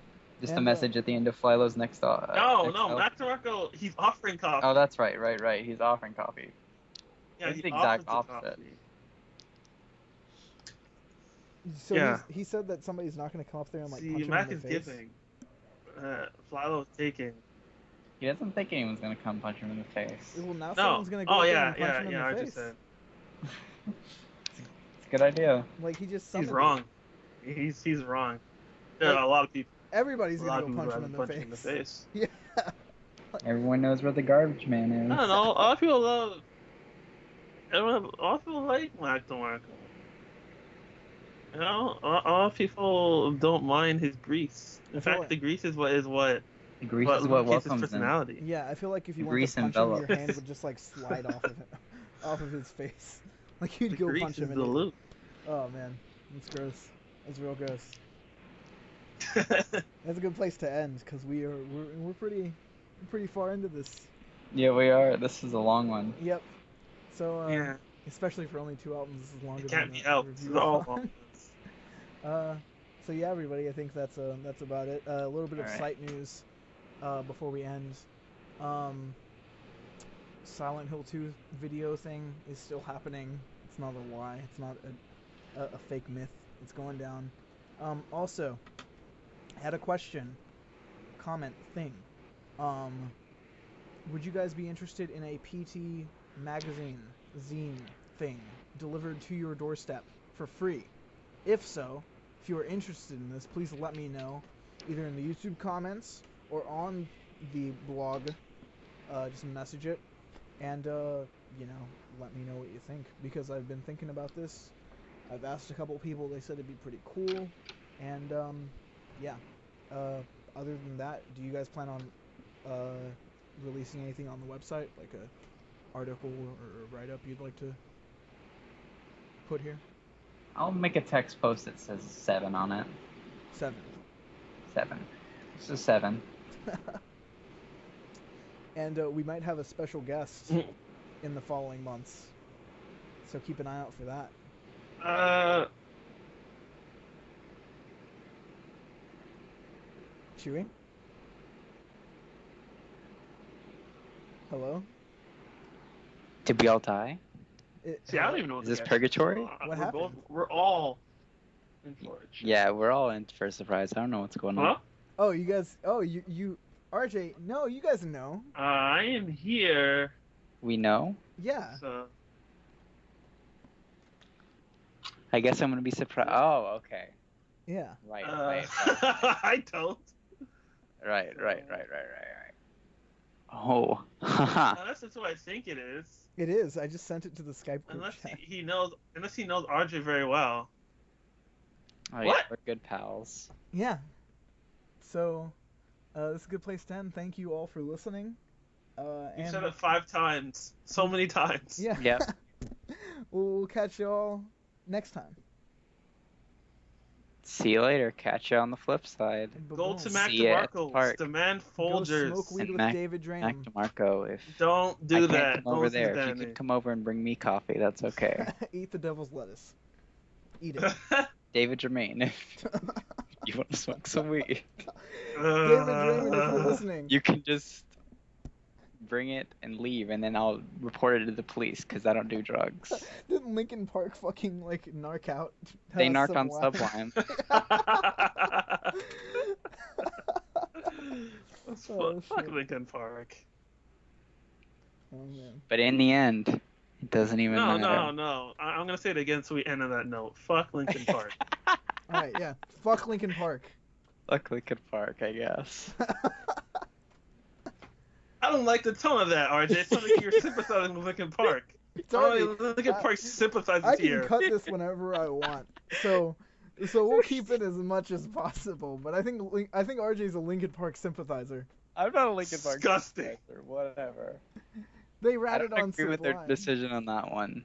Look, man, if you want to go have a coffee with Chester Bennington, that's No. fine. Whatever.